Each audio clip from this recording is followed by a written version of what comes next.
Hey everyone, welcome back to the show. I'm Annie. And I'm Dillon. It's great to have you back, Dylan. It's good to see you again. On this show, we love to rant, rave, and ramble about games that we like and occasionally games that we don't like. This week, we are back with the second game in a series. The one we did last week went pretty well, so we just did the sequel.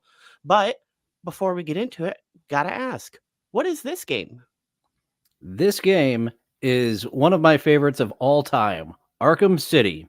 Arkham Asylum was a really fun experience, and Arkham City, to me, possibly number one. There's very few games I put on the upper echelon of Arkham City. This is, from start to finish, just an almost perfect game. It is something I can go back to again and again. When you throw out the suggestion, do you want to do the second of the series? Hell yeah, I want to do the second in the Arkham series. And I got through the main story very quickly within a couple of days because I just love this game so much. So normally people ask like, do you want the good or do you want the bad first? I'm just going to give you the bad first because the list is very short. All right. So, the bad is this is another game where I lost my save and I had to start over. Now that's not the game's fault. That is my computer's fault, which is officially fixed. You can see it just briefly here. This mirror finished beauty over here is my new computer, and it hasn't given me any problems. Hey John, you should maybe do that. Maybe make your show a little bit better. Who knows? Yeah, Um, don't wait for someone to give you a new computer setup. Invest. yeah, it helped. It helped a lot actually. So I restarted the game, and I made the mistake. This is problem with the game number one. I started my first playthrough on normal because I just wanted the experience. I had all the training from Arkham Asylum, so I kind of knew what the game was going to be about. So I started the game on normal and got all the way up to the museum where you're supposed to get freeze from Penguin. And I got my new computer, set it all up, and then I launched the game and I have no save files. And I've already formatted the old hard drive, so it's not like I can go get it from the old hard drives. So I just like, all right, whatever. I'm just gonna restart on easy and just make my way through it. Once I got up to where I was, I decided, okay, I'm just gonna go to the main menu and I'll switch it back to normal. You can't switch to your game difficulty mid game. Now, maybe that's great for some people who just want to stick to their decision and you know, just play through on easy or hard or whatever difficulty they picked. But I think that's a huge drawback for anyone that's not hunting an achievement for beating the game on X difficulty. I agree. That's something that when you get midway through the game, even your first playthrough, easy may end up being something that you excel at so much that you want to go to the next difficulty. And I once again started on hard because I'm very experienced in here, and I forgot that the you have to get the new game plus in order to get the hard mode that you experience in Arkham Asylum. The little blue indicators Mhm. on hard on Arkham City are there.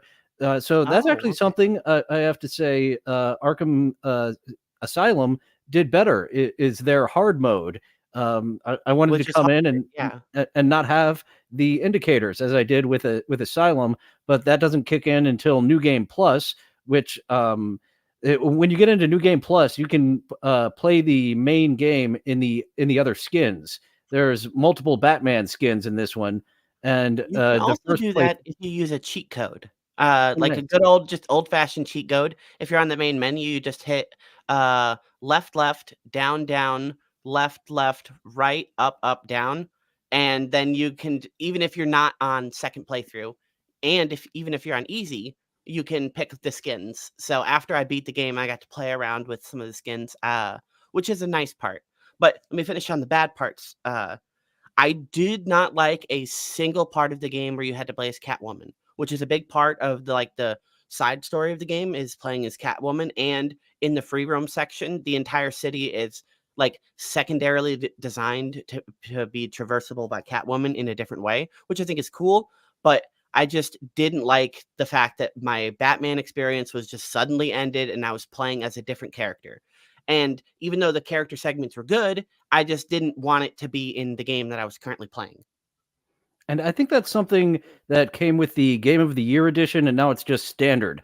I'm pretty sure the Catwoman sections, and some people are disappointed. You start the game as Catwoman. This Batman experience, you have a small fight scene and kick off Catwoman's storyline first before you kick off the Batman portion of the game, and it's only a few segments that the Catwoman sections are. She does. I do like that they play different.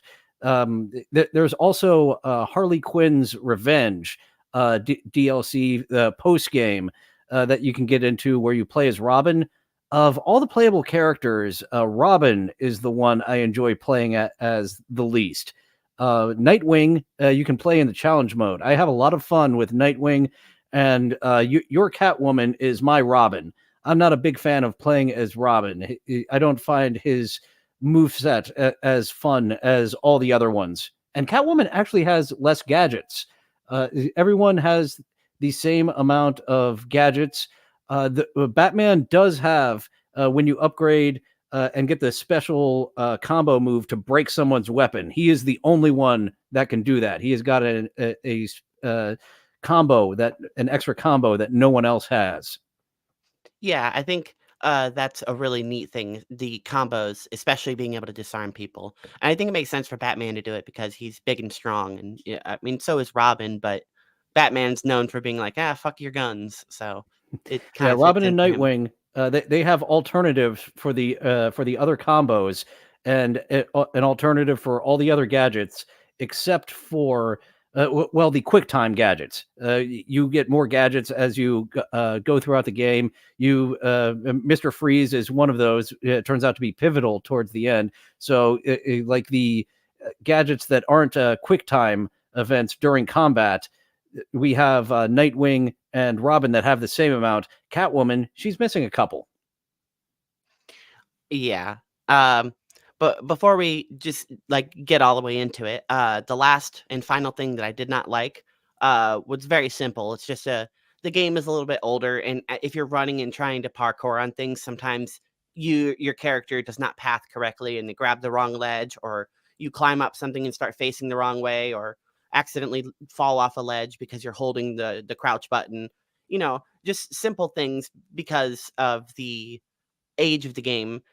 It might have played a little bit better if I was using keyboard and mouse, but I was just enjoying it with the controller because the game was kind of meant for the controller. It was put on PC way later, so The that. But ledge grab all of that those you mentioned. things, despite those, like, me starting off with three bad things, I love this game. This game from beginning to end is fucking fantastic. And even though I had to start it over, I was happy. I was like, "Oh, sweet, I get to do the beginning again where you start out as Bruce Wayne." So this game takes place in the Arkham universe, as it's called. It is the second in the series. Third if you count the prequel as number 1. Which Um Rocksteady Games doesn't. Mhm. Yeah, so just fuck Origins. But anyway, so Arkham City takes place after, I think, 6 months or just a little bit longer after Arkham Asylum. Arkham Asylum is closed down, and Warden Sharp, who is the mayor as well, he ends up being he ends up starting a campaign to make a prison inside of the middle of the city, which I don't know how it got approved. I mean, there's a lot of corruption in Gotham, which is kind of the whole like theme of Gotham. But they essentially construct a huge wall in the middle of the city, and then put all the criminals inside of there, and they board it up and put guards and stuff. And like, okay, well, you can do whatever you want in there. Is within reason, and as long as you don't try to get out, have fun. This is your little big town. Story wise, we do find that Sharp was just being used as a puppet by Doctor Strange, who we're introduced to up front. And up front, we see that he knows that Bruce Wayne is Batman, and he's just an intelligent person. He just deduced that it's Bruce Wayne, and he figured it out. He didn't need to be hit over the head with a hammer. He just figured it out based on the information in front of him. So the puppet of Sharp, he got Doctor Strange who promised him, you do what I want to do, and you will win the mayoral campaign. And that's all he cared about. So he just let Doctor Strange's Arkham City come to life. And then once it was fully constructed and kind of underway, he appointed Strange, which you said Doctor Strange, and I don't know for sure whether he is or isn't a doctor. He calls himself Hugo Strange. Doctor Strange is trademarked or copyrighted by Marvel. He's the magic man, Doctor Strange. He's like the witch, wizard, sorcerer supreme. That's what he's called. My mistake. Legally distinct. It's a legally distinct Strange. Different Strange. Um, I think this Strange is a lot more interesting than the magical one, who we won't talk about anymore because he's not part of this universe. Uh, because he, like you said, he's very cunning, and he put all of these plans together and put all of this together just to trap Bruce Wayne in there and try to essentially end Batman, as well as uh promote his own campaign and his own goals, which we find out later on are, well, we'll get to it. Protocol 10. We learn from the very beginning there's something called Protocol 10. That is what Strange, his idea of how to get the criminal element out of Gotham was through Protocol 10, and he had full intentions of enacting Protocol 10, and that's how he got it passed through. Like, this is just a failsafe. This will never happen, but that was his intention the whole time. And as you go through the story, 5 hours until Protocol 10, and you get an update from Oracle that they passed it. The city allowed them to do Protocol 10, and that was not supposed to happen ever in the city of Gotham's eyes. But that Strange, that's how you get rid of the criminal element in Gotham, is build this city, enact Protocol 10, and we will get to what that entails as we talk about the story in the game. The game opens up with Bruce Wayne kind of at a, for the most part, peaceful. I mean, sure, there's probably a little bit of rowdy people. There's always shitheads at peaceful protests trying to fuck it up for the peaceful protest. But Wayne is on stage and he's essentially saying, Arkham City is a bad idea, and we can't keep this going. We need to abolish Arkham City because this is just going to make a super virus of criminals that is going to spread everywhere if this fucking dam breaks. So we need to assure that this isn't going to happen by just, transferring them to regular prisons, blah, blah, blah, politics stuff. So he's using his facade as Wayne to help his cause as Batman because he doesn't want to be doing Batman 24/7, 365 in one area. He's got bigger fish to fry, so to speak. So during the protest, he is probably illegally arrested and detained and then put inside of Arkham City, which is part of Hugo Strange's plan the whole time. He wants Wayne there because he wants Batman there. And during the game, you said that Bruce Wayne is saying Arkham City is a virus that will breed criminals, whereas Strange sees Batman as the virus that bred all these criminals. No, this is the solution to the Batman virus that made this criminal element come to be. So just absolute, they're actually after something similar of getting rid of this criminals running wild in Gotham, but coming from two different mindsets of how to get that done. Okay, well, then if we want to play off string theory and stupid shit like that, well, then all of this is actually the guy who shot Bruce Wayne's parents' fault. Joe Chill, I believe, It is was the actually all character. his fault. So he's the super criminal mastermind. He created Batman. He created all of these evil guys. It's all his fault. If he never shot Bruce Wayne, do you see how stupid this is? You can't think along those lines because eventually it breaks down. But that is how Strange was operating. And of course, there is only one version of Batman where it isn't Joe Chill.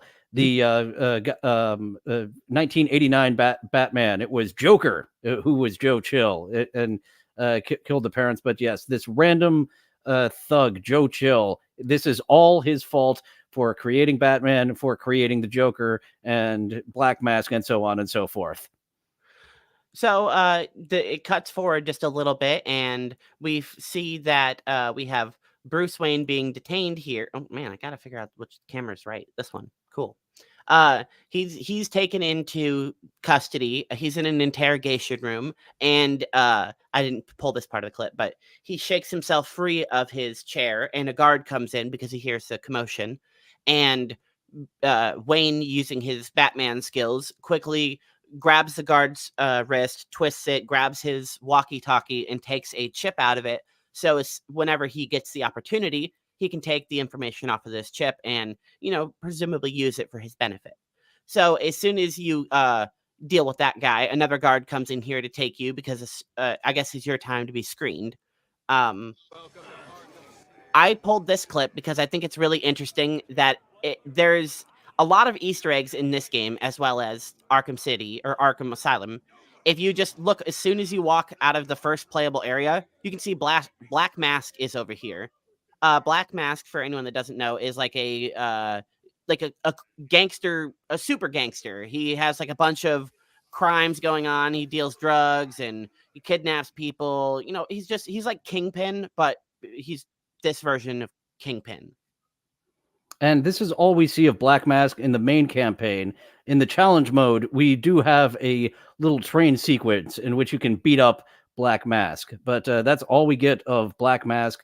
And there's an Easter egg that the internet had to tell me. You run into Azrael a few times. He's watching you from the very beginning. If you eagle eye, he knows. Azrael, that's the Watcher? Yes, the Watcher is Azrael. Okay. And he's there at the very beginning watching Bruce Wayne go out. So Azrael has also deduced that Bruce Wayne is Batman, and he is watching him from the very beginning. I think anyone that would have paid enough attention during the Arkham City incident, because at least canonically speaking, the game takes place over the events of probably 11 and a half hours. Because as soon as you start playing as Batman, one of the intercoms come over the city, as Dillon mentioned, and it says Protocol 10 will commence in 10 hours. So it's like, okay, shit, I only have 10 hours to stop whatever the hell Protocol 10 is and figure it out. Luckily, not in real time. Yeah, so that's just like the game time. If you're speed running the game, you can beat it in faster than 10 hours. So it's just 10 hours of game time, which can progress as fast or slow as you decide to go through the game. I really like the beginning segment. I was writing notes, and I noted that this was really cool because you get a chance to see Wayne, his model. You get to see how people perceive him in this universe, and you get to see how stupid people are. The fact that they can't immediately realize that this guy is Batman, which is a common theme in the comics and the movies and stuff. People aren't supposed to know who he is. But after you are officially screened into Arkham City and you're let through the gate, Hugo Strange says, well, we'll just, we'll let he can fend for himself. Arkham City is what it is. I'm not going to go throw him in like a super detention facility or in a nice penthouse or whatever. If he wants any of that, he has to fight his way up and climb the ranks or join a gang or, do whatever the hell people do in Arkham City. So as soon as you make your way through the front gate, you meet Jack Ryder, who is the radio guy from the first game. And he's also the one who was flying the helicopter around in the last boss fight, filming you and Joker fighting on the rooftops. A sensationalist reporter. I love when you meet him later as Batman. You know me? You like what I do? Not a fan. I think it's a really nice touch. After you get through that little tiny segment, a goon jumps over the gate and beats you with a pipe and knocks you out. And then Penguin kind of kidnaps you because he wants Wayne as a prize, because obviously Wayne would be a big token. And a family feud. The Right. Cobblepots and the Waynes go way back. And as you gain Riddler trophies, that's something a little extra that they reward you with is text background on all the lore, including the Wayne Cobblepot feud and what he alludes to a few times throughout the game of the fucking Wayne family. I think I love the lore. Like Batman, I don't really love DC necessarily, but Batman is to me really interesting because all the villains are so wacky and some of them are like literally super powered and have powers beyond Batman's easily being able to deal with. But because Batman's smart and resourceful and enemies constantly underestimate him, he's able to overcome all of this stuff. And I really like the background plot of, the corruption, the greed, him trying to not become the villain that he's trying to stop. I really like that whole dynamic. It's just cheesy comic book shit, but it is what makes Batman such an interesting character. If you put him in a different city in a different setting, he would maybe not thrive as much, in my opinion. Hold on Uh, 1 second. I've got a doggy in my lap no, who you're now good. wants to be let down. Squishy demanded to be in the lap before it started, but now he's demanding to be let down. Ooh, cute dog. Thank you. Eh, He's an For old the man. audio listeners, you're missing out. Uh, once you uh, Once you get the first opportunity, Wayne breaks free of Cobblepot slash Penguin and thoroughly beats up his guards, and then gets a chance to either run away or get one good punch in as Wayne on Cobblepot. This was actually the first time that I noticed I could get that one good punch in on Penguin. Every other time that I played this game, I just started scurrying away, and the Penguin is just demeaning you. Oh, that's right. Run away, Wayne, you little pansy. And yeah, this was actually the first playthrough where I noticed, oh, the Penguin's right there. Yeah, Pow! you One punch him, hit. give him one good one. I decided to do something a little bit different.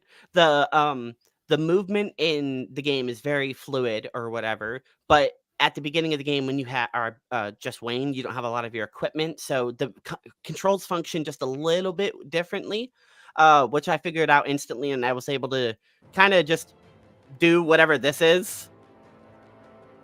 I need to get the higher Oh, ground there we to go. contact Alfred. This is weird, like dodge shuffle. So instead of beating up the penguin, I just was playing around with the dodge controls, being like, "Oh, okay. I guess I could do this." Dodge to the left. Dodge to the right. Which is funny because you can do a similar thing as Batman if you use the keyboard or the keyboard and mouse. Uh, on the controller, you have your just like parry button where Batman readies both of his hands to like grab or block or parry or deflect anything that's coming at him. But if you're using a mouse, that also functions as your left trigger, so you can like ready your gadgets and aim them.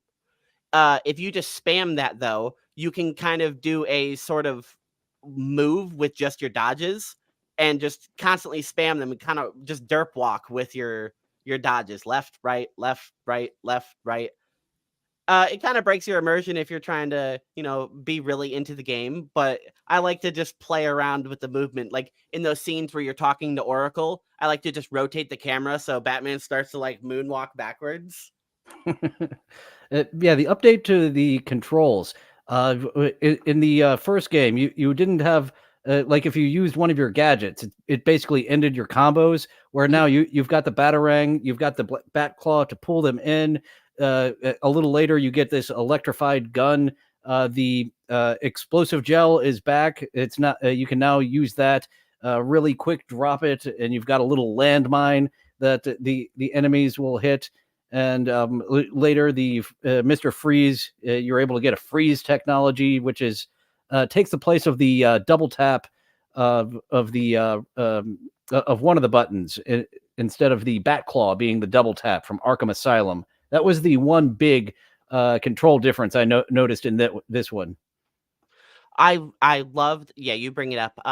The gadgets are way more used in combat than they were in Arkham Asylum. In Arkham Asylum, especially on hard mode, you can throw them in to make yourself advantages. You can do the disarm, and you had a couple of quick controls. You had like quick batarang, and you had the quick bat claw.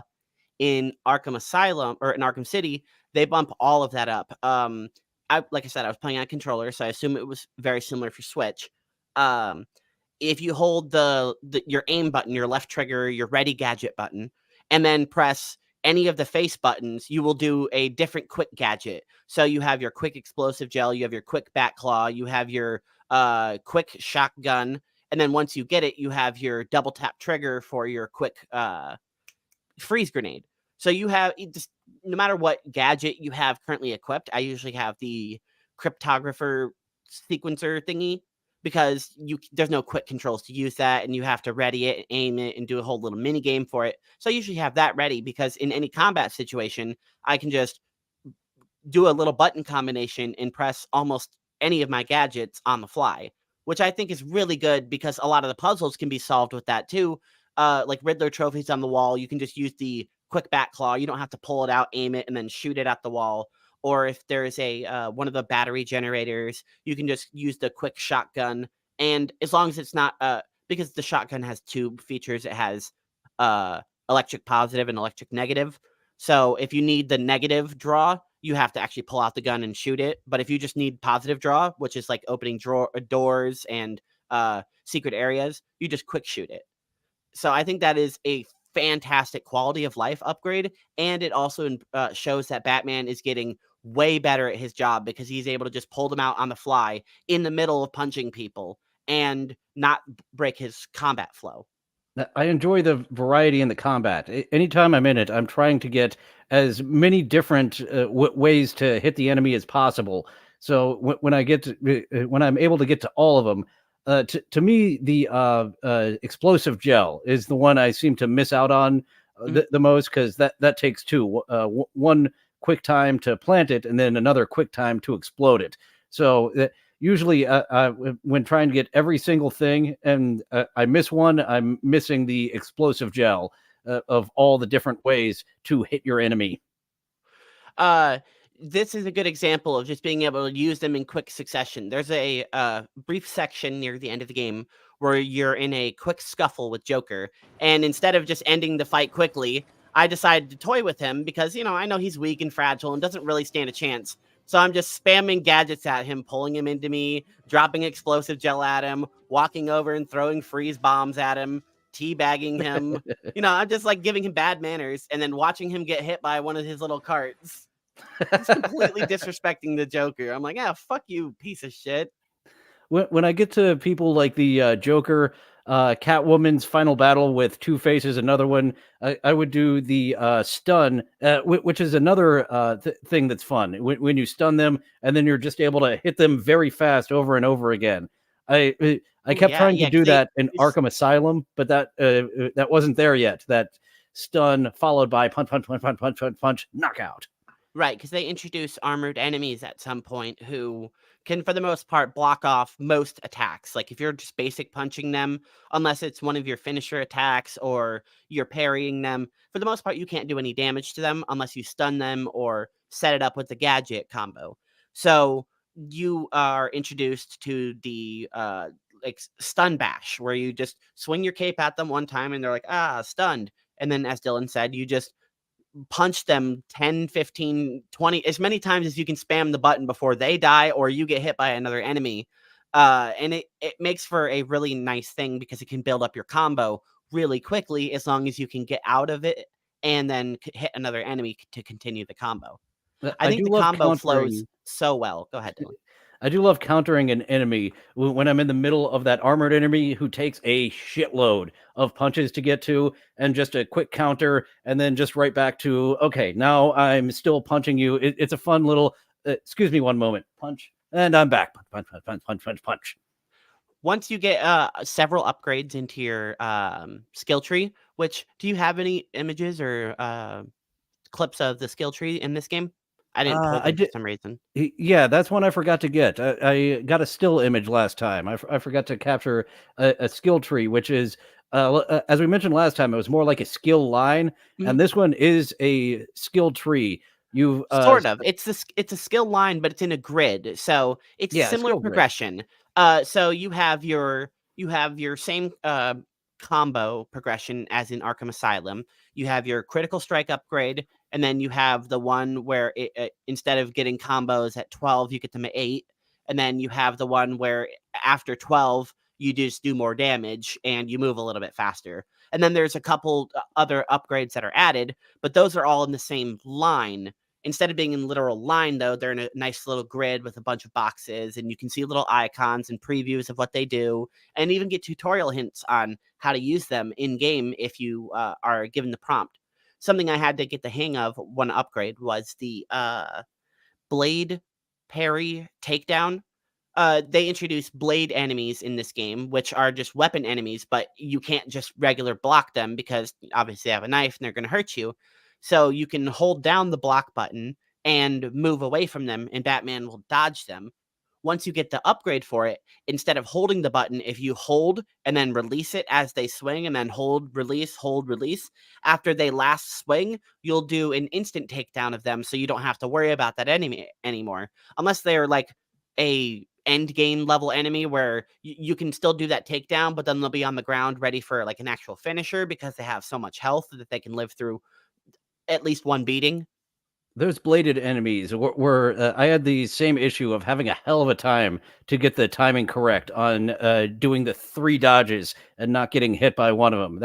That took me even coming back to it a while to get the flow of blocking the bladed enemies properly. I think it's even more annoying because once Batman has to deal with the League of Assassin girls, they have a different swing pattern. So you're used to the guys with big machetes or like a shitty sword swinging 1, 2, 3, and then no problem. These girls have form and like purpose behind their swings, and they swing 4 times. So you have to make sure you are ready for that 4th swing. Otherwise, you'll be like, okay, I'm going to do my execution, and you let go of the button, and then she hits you with that 4th swing. But because you're not doing the timing, you can't do your takedown anymore. So for me, it took me a little bit to learn the assassins, and then you don't have to deal with them after that. So learning the that phase was assassins, kind of arbitrary. their blade pattern, when I see that yellow indicator of several slashes coming, I didn't even fuck with trying to get that timing down. I'm just parrying over them and hitting them from behind, or trying to Shotgun. If I have the upgrade where you have like a whirlwind around you to stun all your enemies, that's one a really good ability. I used a lot. I love the instant finisher.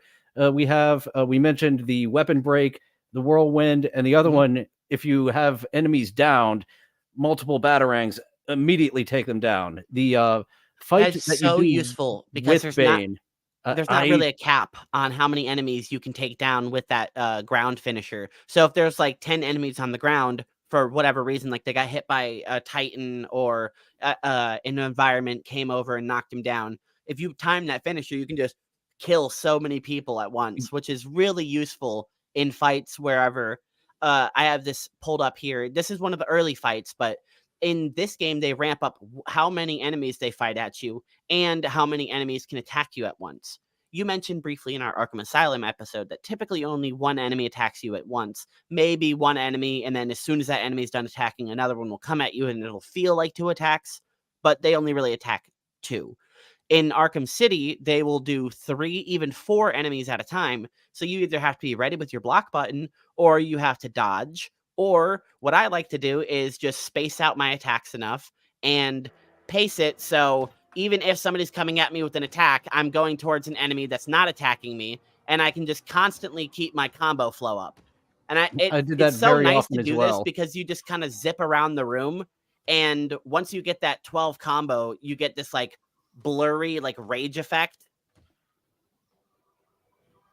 The slow-mo finishers are way better in this game too. They seem to land more often and not like in Arkham Asylum. Sometimes I would go to do that head punch and I would like completely miss their head, and then still they would go oh and fall down on the ground. Now I understand the game came out in 2009 and it was a product of its time, It but was their they've first massively effort. improved in this game. Yeah, here in their second effort. Yeah, I absolutely love having the 2 and 3 enemies coming at me at once and having the animation of blocking them all. And Catwoman has some fun animations as well, of having the 3 guys where she'll like spin around one of them and kick 2 of them before smacking down the third one. I mentioned the Bane fight. You actually work with Bane on this one. I don't know if you got to that side mission. No, I heard a bunch of guards or like thugs and goons talking about how Bane was somewhere in the city, but because I was just trying so hard to make sure I had finished the main campaign, I didn't get enough time to do a lot of the side missions. I was actually thinking about pushing back the recording today until tonight after WATP, just so I had this morning to play more time in the side quests. But it is what it is, you know. Yeah, the Bane side mission actually doesn't interfere too much. You're working with Bane. There's Titan in Arkham City, and Bane says, I'll get 6 of the containers. You get 6 of the containers." So it's actually as you're going through Arkham City that you will come upon these 6 Titan containers that you put the explosive gel on and explode. And they didn't want to overlap the fights from the first one. Here is the Bane fight. You actually fight a bunch of Tiger Guards. You come back, Bane. I got all the Titan. It's taken care of.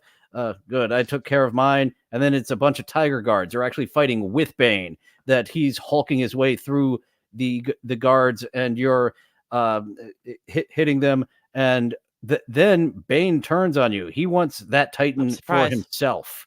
So here's the what some people would consider. Has he been doing Titan? I don't believe he's been doing the Titan. I think it's still what is it, the Venom that he's been doing. But is he willing to risk that? Does he have a scientist? Like, I know Bane's smart, but like, is injecting Titan into you smart? Like, you see what it does to people. Well, he's addicted to the venom. He is ready to. He's on the cocaine of this drug. He's ready to go to the heroin. So instead of a big Bane fight, here is what happens after Bane's like, "Ha ha ha! Now all the Titan is mine. Thank you, fool." And die!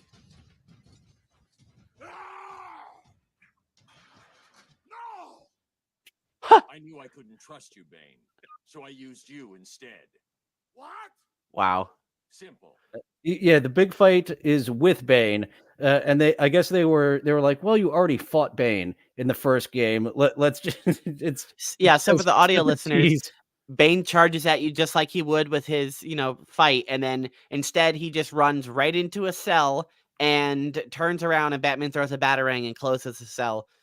So the fight is literally over in 2 seconds. Bane gets one attack, misses it, and then Batman locks him in a cage. It's like, all right, well, we're not doing that. And you do have a fight with Tiger Guards with Bane, and for me it was so fucking quick because I took down a few guys. Bane just hulked his way through them, and I did that batarang finisher.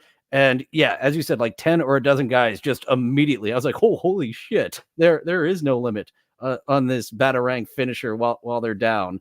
So that I could see being disappointing. And actually, the way you deal with the Titans, you come across the Titans again a few times in the game, and it's completely different. The batarang doesn't stun them. I actually would have liked to seen the batarang. They got like used to it, or they adapted, which I guess makes sense. But yeah, I guess I would have liked to seen 2 ways to take them down. If that would have been included along with now the super stun, when you use your cape attack 3 times in a row, and then kind of like you do with the armored enemies, just punch, punch, punch, and you can ride them and take out enemies just like you did in the first one when you come across those Titan enemies.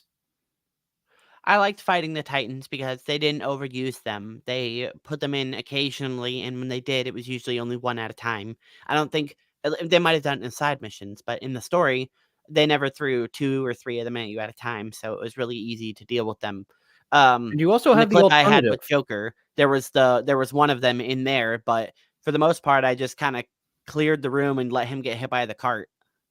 We have like an alternative super enemy as well of the conjoined twins who have been separated. You fight them once with Joker and once with the Penguin, the hammer and the that's sickle. what's going on with them?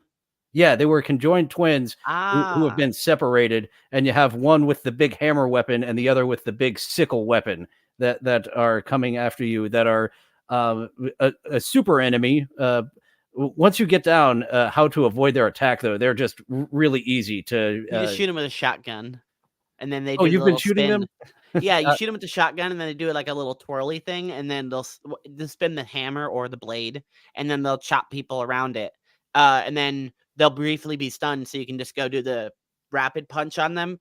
And then usually they will open up with one of their heavier slow attacks after they recover, so you can easily just dodge out of the way and start punching other people until you can get another shot in on him. And if you get into the challenges that they have, you do have those brothers mixed in with a Titan enemy. Once you're ready to up your combat for some more challenge in the challenges with, as I mentioned, Batman and Nightwing. I love doing those with Batman and Nightwing. A little disappointed that we have the content, the extra thing with Robin, and we don't have the option to do it with Nightwing, because I love playing as Nightwing so much more than Robin. And no story campaign with Nightwing, just the extra challenges and the predatory maps and Yeah. Nightwing's not really in the story. the predator maps. Those are fun. What you mentioned in Arkham Asylum, your favorite aspect was just feeling like Batman, and the predator maps. They'll give you maybe some ways you hadn't thought about taking out your enemies without being seen. That helps you feel like Batman. I really do like the stealth segments. I just hate whenever they throw in the they're not suicide collars anymore, but they still have like heartbeat sensors on them. Whenever they die, uh, the boss of the area will let the guys in the room know, "Hey, Batman killed one of your guys." And then suddenly they'll all be on alert, and you'll have to either wait it out until they all calm down or quickly switch your strategy to be less stealthy and more silent assault. And what is fun about them being aware of it is that they do get nervous. Like if you're in the floor grates and you Mhm. haven't taken anybody out, they're not scared, and they'll just immediately, it's Batman out of the floor grate, pow pow pow pow.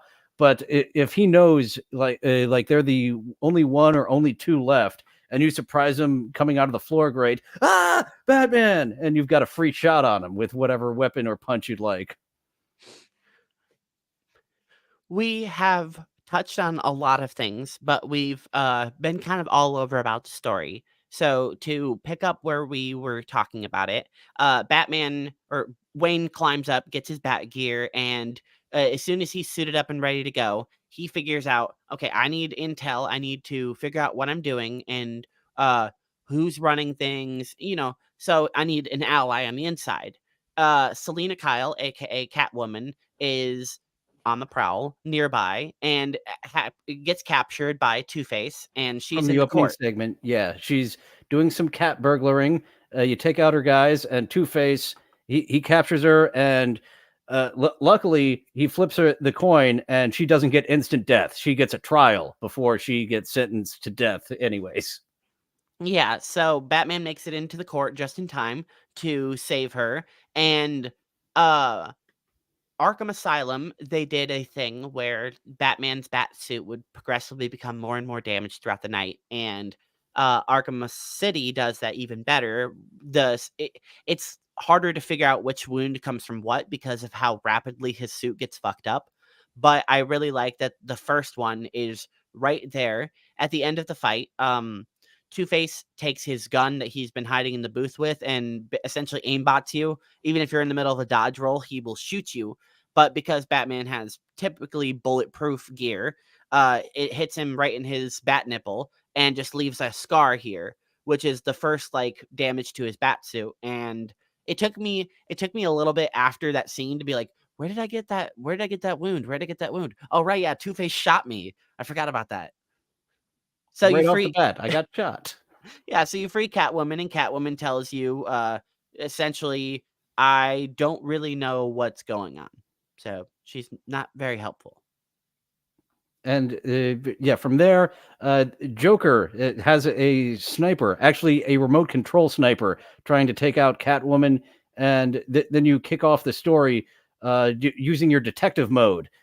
It's sparse that the detective mode is used in this game, but it is fun when you get to play detective.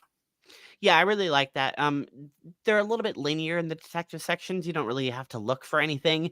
If you paid attention to what just happened or what is happening, you can find the things instantly. Like whenever the bullet comes through the window, I mean, obviously the bullet hole is in the window, so you just look where I was just standing, and then it's only a matter of a couple of seconds to turn around and figure out where the bullet hit, which is the two things you need to figure out to go up to this clock tower up here. Now, I tried to pull this clip in my first playthrough and in my second playthrough on easy mode. Well, I say second playthrough, but you know what I mean. After I beat the game, I came and started the game on normal because I wanted to, just experience the combat a little bit. Uh, Once you get up to the top of the tower, Joker has it rigged because he assumes Batman's going to come up here and investigate it, and it's a nice chance to blow him up and kill him, or at least have a good old laugh at him. So Joker comes over the speakers and the little TVs as he typically does. He tells Batman he needs to get the hell out of there, essentially. I know who I'm rooting for. What about you? Mark Hamill's such a good voice actor, it's ridiculous. Now get out of there now, or you'll ruin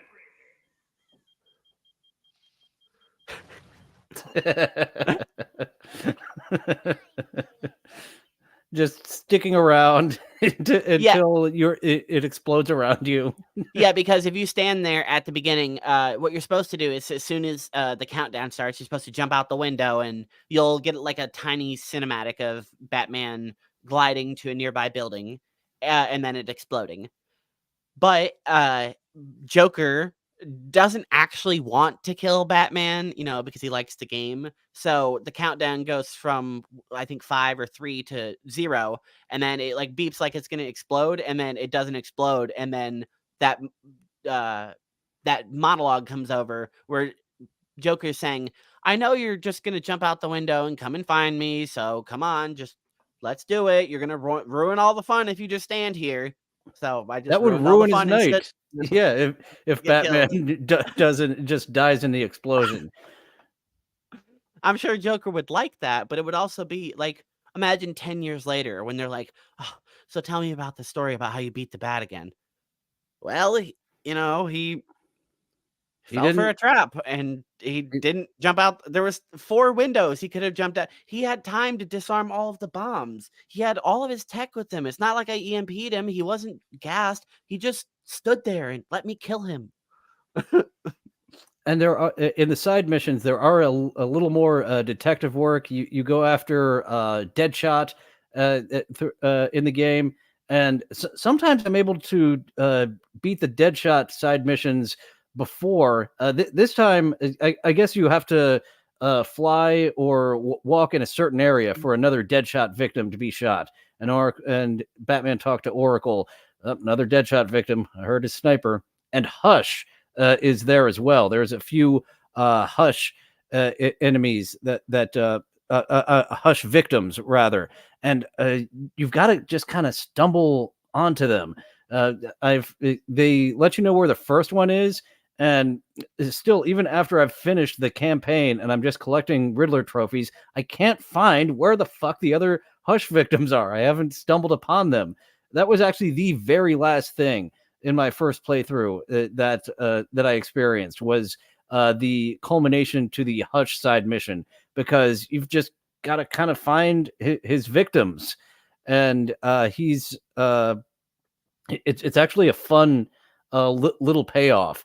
Hush doesn't know that Batman is Bruce Wayne, but Hush also has a vendetta against Bruce Wayne, so he's stealing all these faces throughout the night and stitching them together and putting them on his face. So when you see Hush, it's Bruce Wayne with all these scars on his face from where he's stitched together these faces to be Bruce Wayne. Wow, that's fucked up. Oh, and that also goes with Oracle questioning, are you okay? Because all these people who saw the murder, it was Bruce Wayne who killed this guy. He looked really messed up. So that's another thing that it's like, Bruce, are you okay? Everyone is saying that Bruce Wayne brutally murdered these people. What is happening? Well, good old propaganda. Bruce Wayne doesn't kill people, Batman does, and then pretends that he doesn't. Batman only sets up the circumstances for people's deaths. Yeah, like, punching them off a building and then falling 48 feet and then smashing their head onto a pole. Yeah, that's definitely non-lethal takedown. Anyway, once you get up to the tower and you intercept the signal of where it was being remote controlled to, you head to Joker's lair. And once you get there, Joker reveals that he is sick from the Titan that he injected into himself in the first game. Once he recovered from it, it ended up being kind of like a terminal toxin in his body. So, as I mentioned, you have to get from the tower, get from the little church tower, all the way to where he's hiding. And the gliding and movement in this game is so much better than in Asylum. It's kind of insane. You can do, the gliding is just completely like reworked, and it's actually good. And there's like dive bombing, and you can carry momentum and stuff. But what you can do is you can do like grapple cancels. So you can go from a really long grapple and then just straight into a glide. And it just provides so much mobility, and you can sneak up on enemies with it because gliding is silent.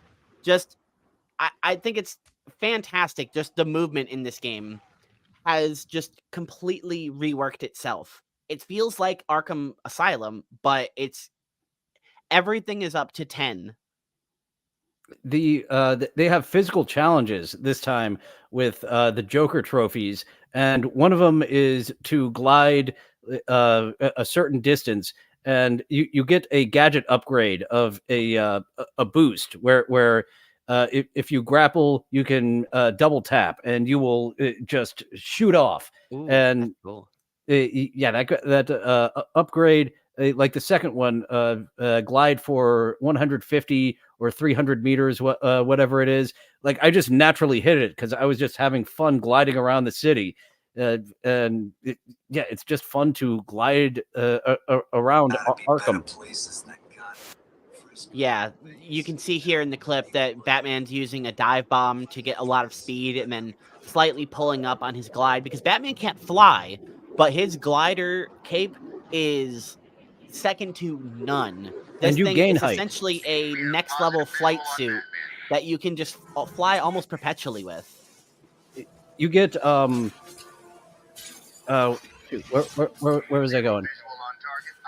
Lost my train of thought while I was just enjoying Batman being able to glide throughout the city. Oh yeah, gaining height, the dive bomb and gaining height. So you can just, if you're good, you can just perpetually glide around all of Arkham City, and it is kind of difficult because it is in a U shape. We have Wonder Tower is off limits, so you can't just go through this big city from side to side. It's like a U shape with a lot of obstructions in the way.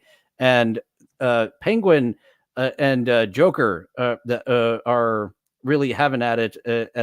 While you're looking for Freeze, Penguin blows up the bridge that is in between the two, and that just opens up more of the island for you to glide with much more ease. Yes, and I'm glad you brought up Penguin because that's where we get to next. After you have a little scuffle with Joker, it's revealed that he had like a body double and you were pranked with the old Joker is dying thing. So after that he injects you with some of his blood so that you are now going to suffer from the same terminal disease that he is. And Batman, being the stoic asshole that he is, he's like, "Well, fuck it. Well, if you're gonna kill me, I guess we're both just gonna die, and I'm not gonna build a cure for you or me, and we're just gonna suffer." And he's like, "Yeah, well, I also shipped it to thousands of people in Gotham, and now most of the hospitals have my blood and have been doing transfusions with my blood. So if you don't get this cure for me and you, that's fine. But you're also gonna let all these people die. So that's not very Batman of you." And It, Mr. Freeze at this point, we know has been working on something. We're looking for Mr. Freeze, and we go one place to find him in the at the Gotham Police Department. Uh, what's really funny is there's thug dialogue that you can run into beforehand. The thugs, I love that aspect of the thugs just talking to each other throughout the game. And at one point, the thugs talk about how Penguin has Freeze while you're still going to the police department where he isn't at. So you get a little spoiler if you just eavesdrop on the thugs to realize, oh, this is pointless going to the police department. But it's story progression in which you have to go to the police department. this isn't the conversation that you're talking about, but this is a good example of the goons in this game. They feel a lot, they're a lot crazier than in Arkham Asylum, which is funny. But they have like whole conversations with each other about like them being evil and stuff. They're dangling one of Two-Face's goons over a pit of like acid, and the other guy's like, "Ooh, you ever smelt melting flesh before?" Let me paint you a picture. First, it smells like meat on a barbecue. While we're here just still, take a moment to look how good Batman looks. The textures in this game are very, very nice. I've got Good. I don't know when this game was released, but it looks like it was released like this year. I've got a little bit of thug dialogue as well here. It's just silly. This one I had to capture this because this one gave me a giggle at the end of it, of them talking about how Catwoman and Batman took out Two-Face earlier in the game. Down dent. Batman did it. I heard some of his crew talking about it earlier. It sounded insane. Batman drops down and starts beating down on them. Took down 30 guys without even breaking a sweat. Sounds We did do bad, that. man. Catwoman went to town on Dent's face. I hear she ripped half the skin off his good side. They're calling him One Face now.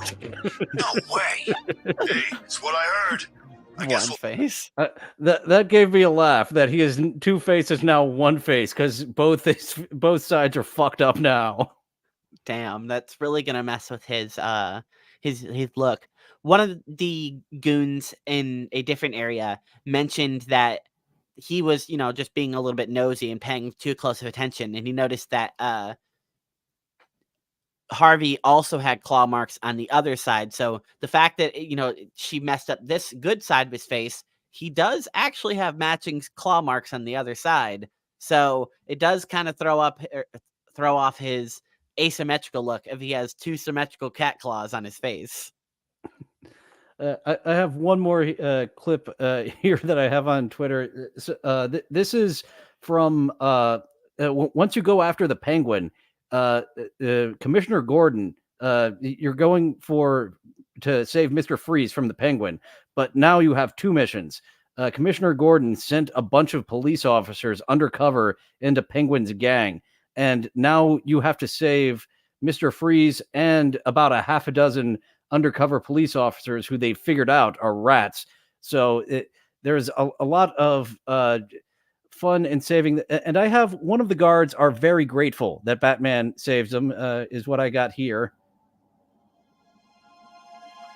Oh, I really there you like go, the video. museum segment. It's really nice because you can walk around and see little exhibits of different people locked in like little chambers that are exhibits designed to fit them. Oh my lord. That is all right. Batman did a great job of saving him. And what's really happening here is he's just absolutely freezing. But I found this camera angle of the guard really thanking Batman a whole lot for what he did by appearing to fillet him. I was like, I need to capture that. That's really good. How long does it just loop? Yeah, it looks like I'm on Twitter. Oh, It that's looks like it's awesome. just Yeah, it looping. just loops. So it's just a Yeah, almost seamless gif of Batman getting a good old blowy in the Iceberg Lounge. yeah. And At this the is end of like it, the he coolest looks part of the around. museum. I do love that I also was able to get him looking around, making sure no one's seeing him getting a blowy from this guard. Yeah, the museum is a fantastic set piece. And that's actually something that I had fun messing with the enemies. There's little exhibits everywhere, and you have the Penguin talking about he's dubbed over what these exhibits are, so you can actually go over and hit the button on one of them and alert the guards, and they'll go over there Oh, clever. to fuck with them, and over here the bat's here. Oh, and it begins with a jump scare once you're able to get into the museum with the electronic Tyrannosaurus Rex. So that's a fun little aspect as well.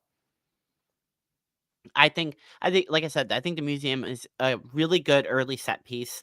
It's really interesting that they put both the penguin and the freeze in the same area at the beginning of the game because it's very it makes sense with the story because Penguin is trying to be the biggest, baddest in the city, and the way he does that is by showing off his wealth and what he owns, and kind of intimidating people into being subservient to him because they're scared of what he can or might do to them.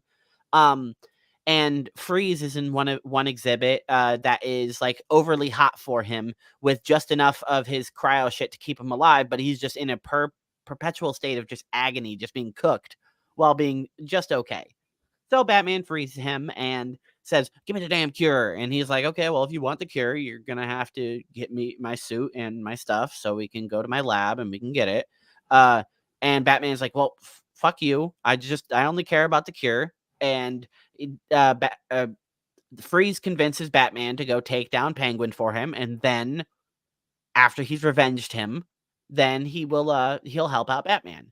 Oh, So the boss fight with the Penguin. The Penguin has Freeze's gun, mhm. and reluctantly, Freeze has to give him the override safety feature to how to combat his gun because Penguin's got it. We can't go anywhere with the Penguin still having your freeze gun.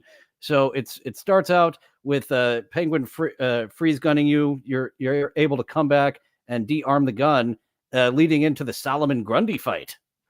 The little tiny fight with Penguin, I'm glad it turned into the Solomon Grundy thing because the actual fight with Penguin is super boring, and once you get to him, he literally just kind of stands there and cowers, and you can just do whatever you want to him. You can just literally just smack the old man around until he finally gives up and begs for mercy. So I love how slowly you're yeah, I'm going just with slow this. punching him. Stop Give him good old it. give him open palm slaps. Stop it. No. Knock it off. So I really, really liked the Solomon Grundy fight. I think it was like at the beginning, I don't know if you have any clips from it, but at the beginning of the fight, he gets powered up and kind of rezzed, or I don't know anything about the character, so I don't know what's going on with him. But he just comes back to life from like electric, like a la Frankenstein kind of style. And then he uses his restraints that he's tied up with to beat you up with it. So he's throwing around like balls and chains at you while Penguin is supercharging him and giving him extra power, which sometimes goes into the balls and chains and does like lightning ranged attacks. And I think it's really cool, like that he has range and he's melee at the same time. It's a really cool fight. But it took me a good like it's probably longer in my head than in real life, but it felt like 2 to 3 minutes of me running around the boss fight trying to figure out what the hell to do until I I think a tooltip popped up that I needed to use my explosive gel, and I'm like, on what? And then I remembered that I can do the like quick explosive gel thing. So I ran over to the plates on the floor that were opening and closing, charging up the machinery that were charging up Solomon Grundy. So I was like, oh, okay, well, I'll just blow them up. So after I figured that out, the fight kind of went really quickly. It's just a matter of dodging Oh, him yeah. until Once you know what to the do, panels it's open up again, and then you fast. just blow them up. Yeah. Once you figure out what to do, it's an easy fight. It's just, I was actually disappointed when I felt it popped up really quickly for me, especially on the hard difficulty of, hey, remember your explosive gel? Damn it, game. I wanted to be challenged. I would have remembered it eventually. Solomon Grundy looks really, really cool. And once you finally defeat him, he ends up getting himself essentially restrained, kind of on accident. He gets one of his ball and chains stuck inside of a generator to heal him, and then he gets the other one stuck inside of some gears when he staggers backwards, locking him up and kind of waiting for Batman to finish him off. I think this is a really nice touch by the developers and proves their constant attention to detail and their appreciation for the IP that they are working on. You can use the shotgun and literally heal him just enough to stop him from dying. So you can just almost infinitely beat him up by shooting him with your little shotgun that you have. Yeah, your electronic shotgun will revive some of his health. It's fantastic. You can just beat him up for almost indefinitely. As long as you don't hit him too much while his health is low, you can just constantly revive him and just beat him up and be like, "Yeah, well, this will teach you a lesson." I need to take a quick break. Hold on. Okay. The fight wraps up, and it's pretty uneventful, honestly. After you defeat him, you get back to Freeze, and then you and Freeze go to his lab so that you can create the cure. But Freeze tells Batman he's kind of been leading on Batman this whole time because Freeze in this universe at least seems to be less of a like a bad guy and kind of just like a criminal asshole. His goal, if you don't know, is to uh find a cure for his wife. His wife came down with some sort of terminal disease that is super rare and hard to cure or whatever, or there is no cure for it. So Freeze, being the cryogenic scientist, he put her in stasis and stopped her from dying. And instead of letting her die, he just puts her in cryo so he can do whatever he needs to and build a cure to save his wife. Um, that's kind of his only goal. So Batman is like, okay, so tell me how to build the cure. And he's like, yeah, well, I would, but I almost had it done, except it needs one key ingredient that I didn't tell you or anyone else about because, I don't like to divulge my secrets because knowledge is power and me having leverage is important because I'm a frail old man. It's really easy for you to kill me. So whatever. So Batman's pissed off, obviously, and he's like, well, tell me about the shit. And he's like, it's some sort of enzyme. And Batman just happened. I think this is very coincidental or whatever you want to call it. Deus Ex Machina or lazy writing or anything like that. But Batman is like, okay, I happen to know somebody who has that enzyme and it's been bonded to them for hundreds of years. So it's already perfect for your experiment. And Freeze is like, okay, sure, whatever. I'm gonna go to my lab and like try to save my wife and shit. So you have fun doing your impossible errand of finding the shit that I already told you doesn't exist. So Batman goes and he's having this conversation with Freeze in like the lobby of the museum, and one of the exhibits is a League of Assassin lady. She was captured, or if you play her little exhibit thing, it turns out she took out like dozens of Penguin's guards before. This little minx, as he calls her. Yep. Yeah, and she's just kind of sitting there. Like I thought she was dead, but like her vitals, if you use your detective vision, says that she's fine. She's just inactive. She's just sitting there, and then in a meditative state, which Right. the League of Assassins would be able to get their heart rate down to next to nothing. So as soon as Batman mentions who he's going to get this enzyme from, he says Raish, which was weird. I've always heard it pronounced Raz, but I guess with the apostrophe it could be Raish. I don't know. I don't speak whatever language that name comes from. But Ra's al Ghul, as soon as he says that name, she like blam and breaks out of her cage, and during her escape, she ends up cutting her shoulder or something and just leads a trail for Batman. So obviously this assassin is kind of low tier because she's an idiot thinking that even if Batman didn't have detective vision, he still should be able to follow a trail of blood if he has minimal training comparable to yours, which we know, at least, I don't know about in Arkham universe, but Batman has been trained by the League of Shadows or Assassins or whatever the hell they are, so he has at least a bare minimum of your training. So you should have led him somewhere else. So you chase her using your detective vision, and you chase her with the blood on the ground and stuff. You finally get to a point on a rooftop where it looks like she tried to patch it up after she got far enough away from you, so it could stop leading you to her. But instead of Sneak her attack.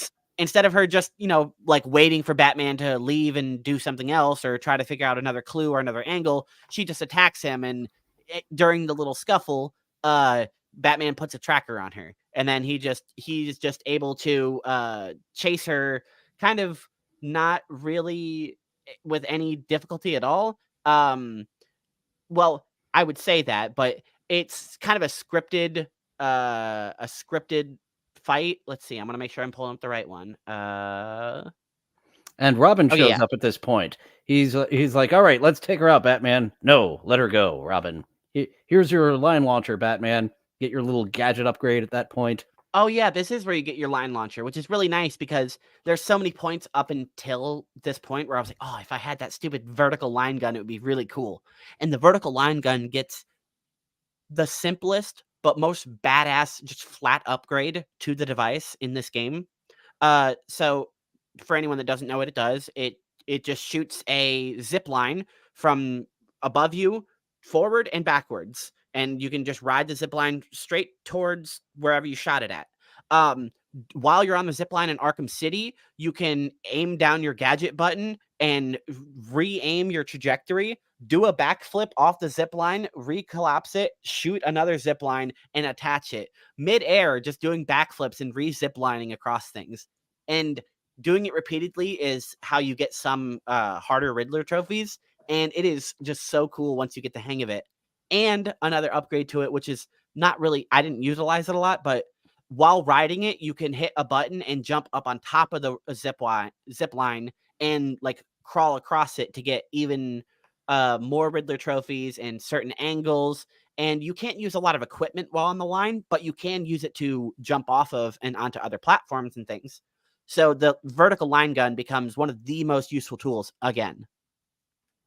The Batarang, and you're gonna get the freeze grenade in just a little bit. We're not too far from the freeze grenade. Those are the two things that you can utilize while on top of the zip line. Yeah. But so right after Batman, right after right after the little cutscene of Robin and you end up chasing her, and the chase is scripted, unfortunately, so you can't just like beat it faster than you can. The first time I did it, I'm just chasing her regularly because I think, oh, okay, just no problem. I'll just chase her. As I've mentioned before, I mostly play the game in detective vision when I can. I don't like that there's like little whisperings and shit in your ear in this game, but it's okay.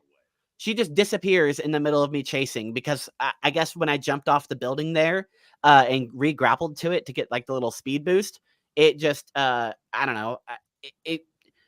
I passed a invisible trigger that stopped me from being able to do the chase. So I was like, okay, I'll just do it from a different way. I'll ignore that and I'll use the grappling mechanics and all the speed that I have up until now, and I will try to outsmart this little path thing. So I grapple up to one of the gargoyles and I fly down knowing where she's about to be. And I'm like, okay, now I can just interact with her or whatever. And oh, no, never mind. Very much like the like the Mario Kart speed boost of someone behind you, except she's in front of you. Woo! Yeah, so she just cheated, and I'm like, oh, okay, well, so whatever. So then I just kind of lazily ran after her because she's not trying to fight me or anything, and she's like the worst assassin in the world. So you chase her, and you finally get to the underground of Gotham, which is the ruins of what is called Wonder City. I think Wonder City is a really, really cool part of the game. It's kind of like one of those cities of the future thing where everything's run on like clean energy, and there's little robots walking around to help you. And Of course, they're out of service. You're using those little robots to help find where she went. They're just all down in the corner. they are used in the Harley Quinn's Revenge. So that's a fun little aspect that Harley Quinn found them. She painted them up like the Joker, and you do fight the robots in Harley Quinn's Revenge. So that's a fun little thing where they're just completely inactive in the main campaign of the game. I think the like I said, the scene is really cool because it leads up to the League of Assassins.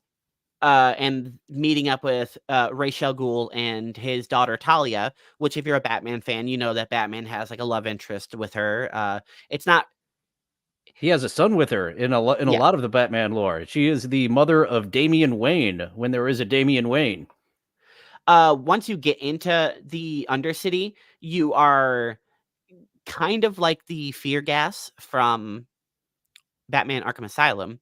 You start succumbing to the toxins in your in your bloodstream, and you start dying from it. And you There's an get Dutch announcement. angle on the camera. Yeah, I enjoyed it that. shifts immediately. Yeah. Whenever you're walking down it and you start noticing that the camera tilts, an announcement comes over to kind of introduce you to what Wonder City is, and you know that it's like better and bigger, and it's like the city of the future, and every city could be like this, blah blah blah. You know, propaganda about shit. But once you start succumbing to the shit inside of your blood, the announcer guy stops being a chipper kind of upbeat guy and goes into a sort of like horror voice. And I think it's really nice that once he recovers, you can just hear the voice shift back.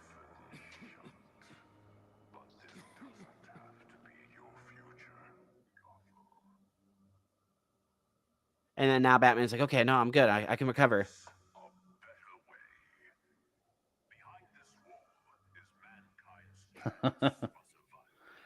So many As you fun mentioned, little the camera details tilts. like that.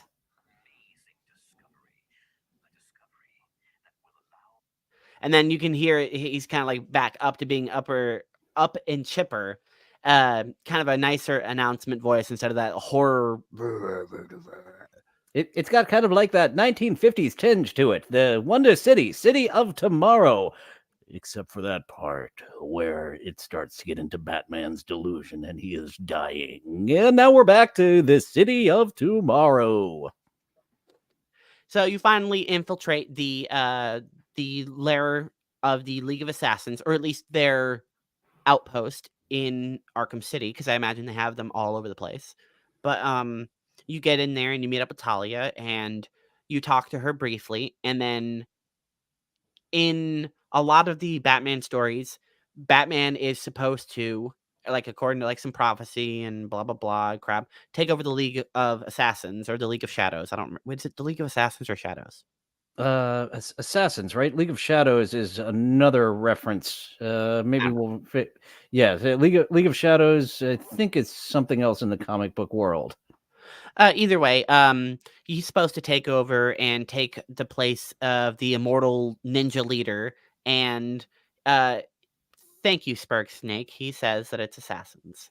So I'm going to go with that. So he's supposed to take over the League of Assassins as the immortal head of it and use that force and dominion to kind of bring unilateral peace to the world through either espionage and deception or through violence with necessary. It's not very clear. He's like Anakin Skywalker. You were supposed to bring balance to the League of Assassins. Yeah, so he tells Talia, "I'm ready. I'm ready to do the do." And she's like, "Oh, okay, cool. I believe you. That sounds awesome. You show up out of nowhere and you look like shit, and you're in the middle of all this shit. Awesome. I believe that you're not playing me at all. So let's go take this test of super demons, and you can become the leader of the League of Assassins and become an immortal Batman. Sounds cool." And Batman's like, "Yep, that's what I want." Give me the glass of immortal so I can get rid of this blood poisoning. Right. So the first test it is just to drink from the chalice and ingest some of either Raish's blood or the blood that's in his blood or whatever. You drink Maybe a from the small cup. sample of the Lazarus pit, like not full on Lazarus pitting himself, but he needs just a little bit of injection there to save him for now, but not be immortal. Right, because according to Oracle, I'm about to die like in just a couple of minutes. So be really cool if I didn't do that. Yeah, So, that's what the Oracle says. How long do I have? Honestly, minutes. so he drinks from the cup and he starts feeling much better. And if you have low health, your health bar is instantly maxed. Um, and then the wall kind of breaks out and explodes into a sort of, if you remember from Arkham Asylum, the Scarecrow segments, they were sort of like in reality where like there's chunks of wall and you can see like water towers and bridges and stuff like that, but it's all destroyed and floating and it's upside down and it's all wrong, but it's all in some sort of like in between space. um, I don't know whether this part is like in Batman's mind and it's like a mental challenge, or if he was actually magically teleported to another dimension. Because I know in DC there is like magic and all that crap, so it's absolutely possible. Despite the fact that Batman's like not a magical or a super guy, he was in a magical or a super area. Don't know, don't care. And if Either he is way, in another dimension, he is simultaneously still in Wonder City, because as he's fighting this next boss of Rage, it does flash from this desert world back into just the room that they're in, while he's punching him in the face. Room, desert. So if they are in a different dimension, they are simultaneously occupying both physically. I wish this area was a little bit longer because once you get into this like mindscape area, you're on like a big floating iceberg plateau, and you are talking to like a ghostly ethereal version of Ra's al Ghul, and he's like, "If you can do this, then you will be able to succeed me and fulfill the destiny." Blah blah blah crap. Um, it would have been, in my opinion, a lot cooler if the section was split up into a couple different. You had the mobility section, a stealth section, and then a combat section, because those were like three tenets of being a good ninja assassin: is Yeah, there was no being stealth. fast, being sneaky, and being deadly. So if you did all three of those, I think that would have been cool. But essentially, he turns into like a little wisp and then floats away, making like a little ghost trail. And you have to use your glider wings, cape, and fly along this trail. And this is where I finally learned how to fucking fly. Like before, I was just doing typical gliding and then doing dive bombs and like landing Oh, on this is platforms. where you Well, this is found where I out how finally fun. understood where it clicked in my brain how it worked, because I think it's like the second or third checkpoint in this zone. I wish I pulled clips from this area because it's so pretty, but I was just enjoying it so much I didn't even think about it. But after the second or third jump, there's a part where you have to go like really low and then get high again, or you're going to crash into a low hill mountain. And during this whole thing, you have to make a turn. So you're losing altitude on the whole turn the whole time. And I kept messing it up over and over and over. And I was like, I don't want to look up a video on how to fucking glide, because it can't be that hard. Like, it seems like a basic mechanic, because in every load screen it keeps telling me you can do a dive bomb into a controlled up glide to infinite boost, whatever. I'm like, I don't know how to do that. So it was really nice that this part forced me to learn how to glide instead of me just being complacent about my shitty gliding for And the it's got beginning the of the trail game. for you. The ghostly ethereal trail is Mhm. letting you know, here's where you go up, and now hit the dive bomb to help you understand that mechanic of dive bomb here. You gain a little bit of height.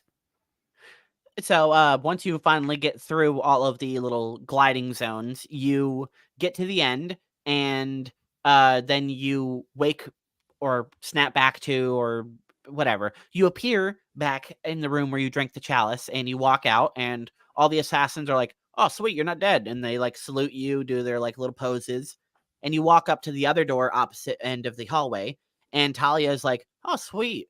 I knew you could do it. We believed in you. Awesome. Thank you.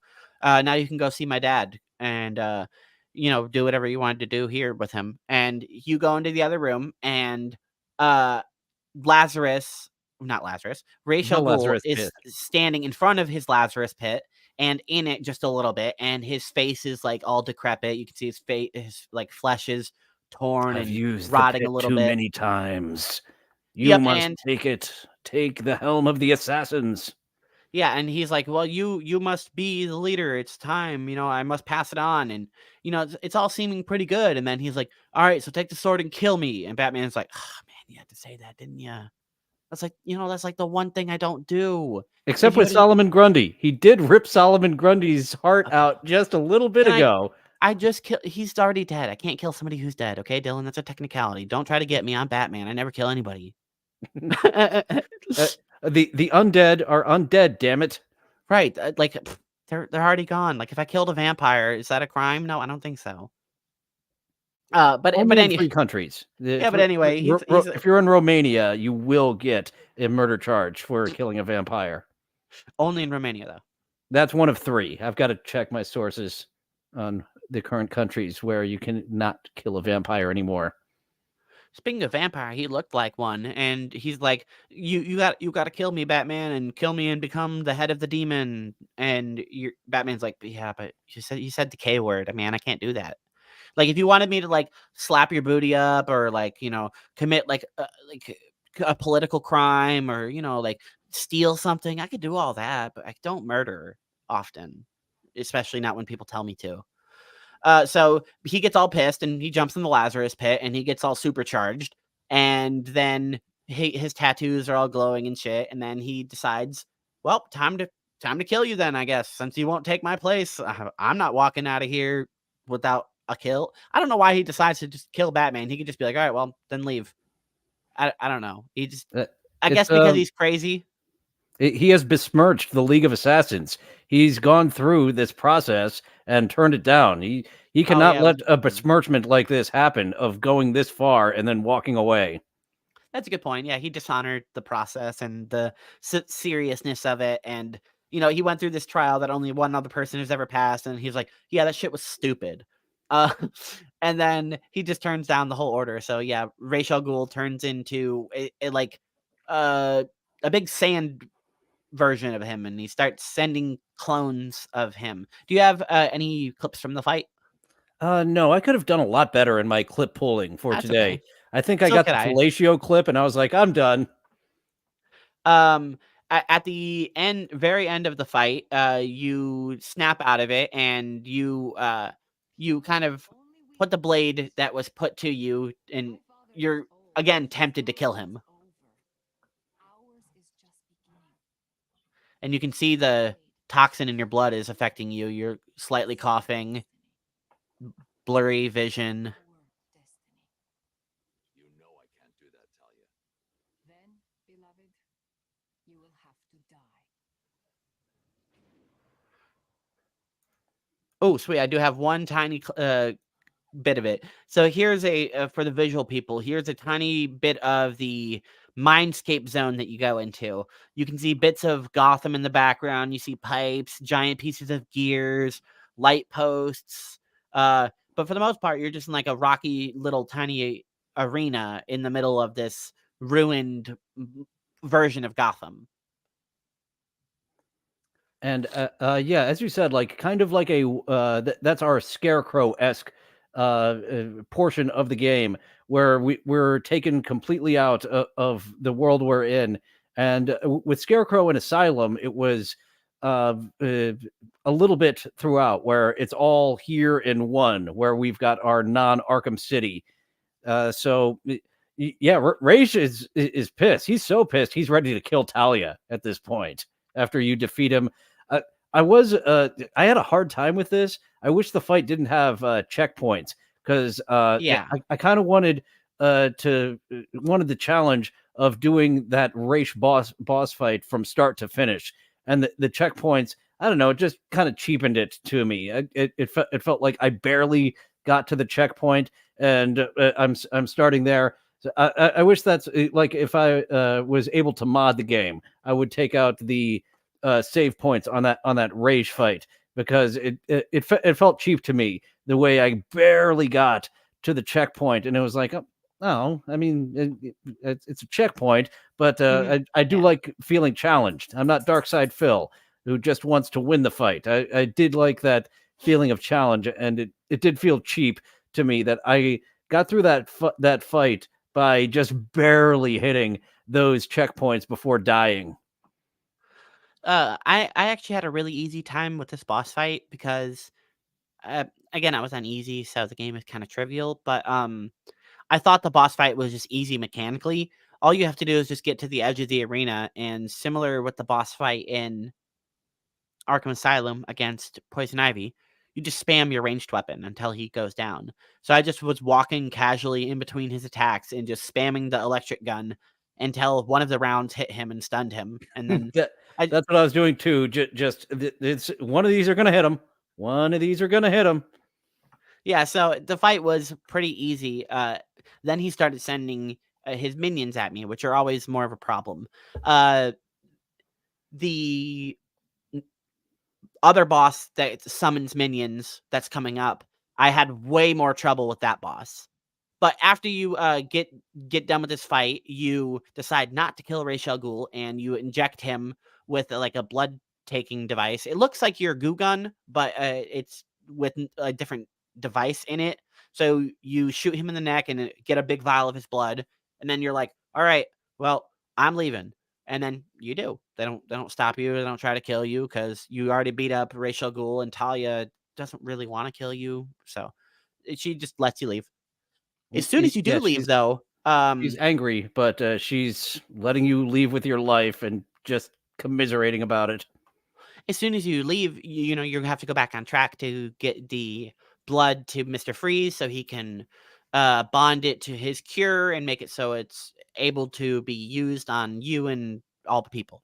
So as soon as you get out of Wonder City, it comes up on the radio that it turns out that ex-warden and now Mayor Sharp has been arrested and he is in the city. So Batman uses this opportunity to save him and also interrogate him. I think this is just a really cool scene just because of the camera angle that it uses here. It is a very cinematic angle. It's tilted slightly. It's off-centered. Like, even though the center of the shot is essentially just Batman's chest, your focus immediately goes down towards Warden Sharp, who is hanging over the ledge, and you can see the museum, I believe, in the distance right over there, or it's part of the train station. But it's just a really lovely shot of Batman hanging Mayor Sharp over the edge by his foot, doing his scare tactics and intimidation. I think Batman in this game, which I like, I don't hate it. I think Batman's kind of an asshole. He has no problem actually scaring the fuck out of people and willing to micro torture them for small amounts of time to get information out of it. Before I play this clip, there's at the beginning, Mr. Freeze, as soon as you release him, he's not in his suit, so he's in a bad state, and he was just being cooked. So he has some of his little, like, I assume liquid nitrogen in his heart, like pumping it so he can be okay.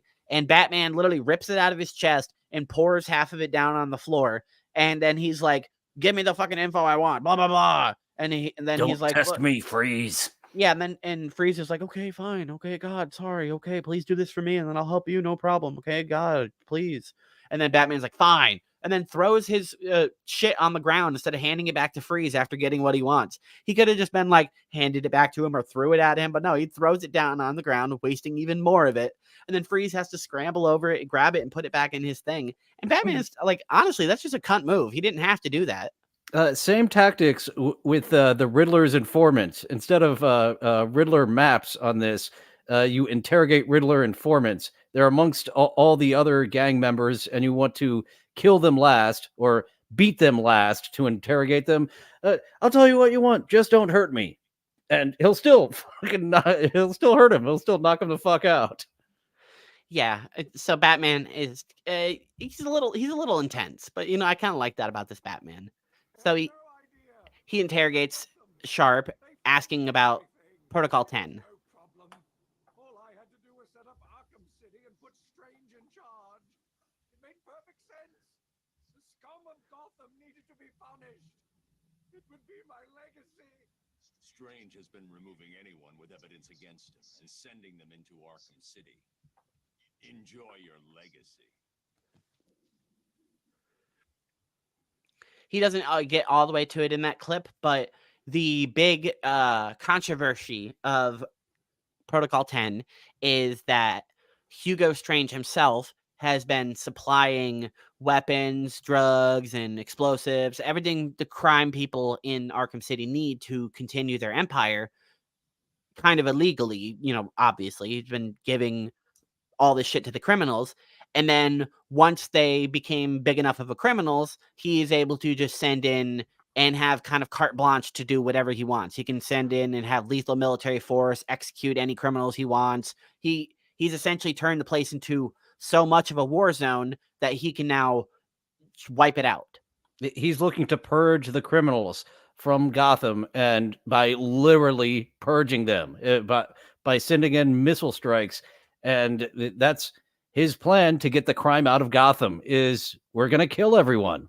We got them all in this one central location together, and all I need to do is set up the circumstances where they get guns, have the guns, and all right, time to get to the killer Aiton.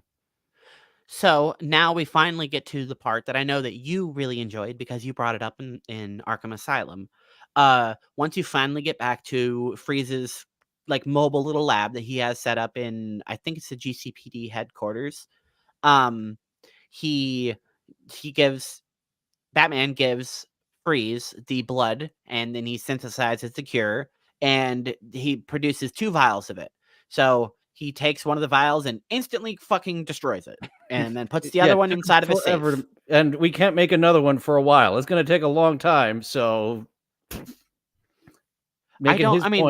It says I guess it would take a while, but why didn't he just go back to Raish and just get a little bit more blood? Like, he didn't kill Raish, he didn't kill Talia, he didn't destroy the organization. Like, and at this point, all of the stuff there is still functional because the last thing he tells Raish as he's leaving is shut down the Lazarus pit or I'll come back and beat your ass. So, this is basically Freeze getting revenge for that dick treatment of taking it out and just haphazardly. Exactly. We're kind of even now. You fucked my shit to live up. I'm gonna fuck your shit to live up. Yeah, you literally had me by the balls, so now I have you by the balls. There's one cure left. Go save my wife. Joker has her. And Batman's like, fuck you, Freeze. And then suddenly, now you're in the Mr. Freeze boss fight. I didn't see this coming at all. I thought the boss fight was going to happen in somewhere more like icy themed or literally anywhere else other than just the area I've been in 3 or 4 times now. But just suddenly Freeze is just like, all right, well, it's time to die, Batman. And the fight is really cool because Freeze is able to be damaged in a bunch of different ways because, obviously you're Batman. You have tons of different equipment. You got shotguns, you got bombs, you got batarangs, you got sneaking, you got that device that that you used against the Penguin to hack his gun. So you got all sorts of things you can use against Freeze. So but the fight should be easy, right? Maurice LaMarche doing a great performance. I learned from my mistakes, Batman. Once you get him down in one way, like one of the easy ones is a grate takedown, getting in the grates and jumping up and doing a takedown. And then Mr. Freeze takes his freeze gun to all the grates. You cannot get in the grate again to take him down. So, or the magnets, using your electrical shotgun on the magnet to get him down. He takes those out. So you've got to. And I was stuck on the final wave for a little while of like, me too. Shit, I'm out of ways. What am I missing? What way haven't I taken him down? So I was very happy that I didn't need to cheat. I eventually figured out the final way that I was able to take him down was with the line launcher takedown. Was the one I was like, what? Oh, that's an option. Oh yeah, on the hard difficulty, there's a couple of extra times that you've got to take them down from easy to medium to hard. There's a couple of more hit points, a couple of more times that you need to take them out. So the line launcher takedown was the one that I was just running around. What the fuck haven't I done to take him down yet? It was the last one that I was like, there's a line launcher takedown. That's right. If you do that first, what does he do to stop you from being able to use your line gun? Does he freeze the walls or that's interesting. Because you mentioned The grates, that's the one I did last because I did use basically all my equipment, and I was like, I don't know what else I can do. And I saw grates in the floor. I'm like, I don't know what good this will do, but he just walked over and I hit the takedown button and beat him up a little bit. And I was like, okay, apparently that was it. So finding out that if I would have done that sooner, he would have froze all of the grates in the room and I couldn't have done that is really interesting. So whatever one you do last, you don't get to figure out how he adapts to it. Yeah, I'm not sure because yeah, I do I think that's pretty much what it's always been. That's always been my last one of figuring out. That's not one that you immediately think of. So I'm not sure what he does to maybe. Yeah, I'm not sure. I would have to do the boss fight again and do that first to see what his defense is. Akupara says best fight in the game, and I have to agree because it's like the only fight that doesn't have anything else in it. It's just you and Freeze. There's no minions. There's not like a little chase segment. There's nothing going on other than just you and him in the room. And he's not like You are being charging at you. He's stalked. not a berserker. He's not like super fast. He is just methodically walking at you and shooting all sorts of tech at you, hoping that one of those things is going to kill you and you're going to make a mistake. The only time that I can think of in the series where you are being stalked, like you stalk your enemies in the Predator segments. Yeah, I really like that the whole fight is kind of turned on you, and then once you finally defeat him, you don't kill him because you and like I mentioned at the beginning, Freeze isn't really he's not an evil guy. He's not like he's not a power hungry psycho murderer. He's not trying to like freeze all of Gotham and turn it into an iceberg, except he is in some instances. But uh, Not in this this one, time. yeah, in this time, all he's doing is he's like, hey, I'm a really good scientist, and I'm really trying to bring my wife back from cryo death. Okay, so can everybody just forgive me for doing ethically reprehensible things? Okay, please. And so Batman kind of is like, I'll save your wife, okay? And then he walks over and uses his Freeze's little arm thingy and unlocks the safe. And dun, dun, dun, the safe that you two were fighting over this whole time was robbed during the fight. So you There's open the up the Joker's safe. calling card. Yep, you open up Thanks, the safe and Batman. it's the Joker cards, and it turns out Harley came and stole it while you two were scuffling. So she brings the cure all the way back to Joker, and I guess I've spaced out on this part, but what happens in between there and the end that the Joker does not have the cure? Because Harley ends up she ends up getting turned on by the Joker essentially. And I don't know whether or not like Harley was like beaten up or captured. Like what happened? Like it's this is the only part of the story that isn't super tight because she takes the cure to the Joker, and then in the final fight, you have Talia you has see it. the cure. Yeah, I think that's the part that isn't tight. It's not really clear why Joker doesn't take it. Akupara just say that the Joker has it, but just doesn't take it. So he just has more plans. I guess he wants Batman dead or to just be tortured a bit more. There is no specific reason given why the Joker just doesn't take it. He has it. He just doesn't take it until he wants that big finale. I guess we're getting coming up on the big finale. He wants Batman in that theater. Oh, he doesn't even have his girlfriend at this point. Yeah, Guess he that's just wants to take it in front of him for the jollies. Yeah. Joker is kind of egotistical. He's just doing it for the show, I guess. But like I said, I guess I'd stop paying attention for just a couple of audio lines or whatever. But Quinn ends up being captured and like Joker is just like, yeah, whatever, I don't care. So Oh, I'm glad you pulled this. This is a fun little thing so of her you being gagged. yeah, you free her and well, not free her. You get to her and get the info you need from her. And once you're done with her, there is a prompt on the screen to gag or ungag her. And I just have to say, this is definitely somebody's fetish that you can just put the tape on her, rip it off, and then she can be like, and you just put it right back on, and then you can just rip it off. This is definitely somebody's fetish. I didn't keep doing this. Like, I got a good laugh out of putting it back on her mouth. Like, you're annoying, and walking off. I didn't stick around to do it over and over again like this. This is hilarious. Yeah, you just mess with it by just ripping it off. Like, wouldn't that become non-adhesive after a point? Batman has to pull out his bat tape. He should have some gaffing tape on that belt. Oh, speaking of which, after you're delivered an equipment drop, Alfred comes over the radio comm, which is really nice that Alfred's in this game. He wasn't really a part of Arkham Asylum, so having Alfred talk to you occasionally over the computer is really nice.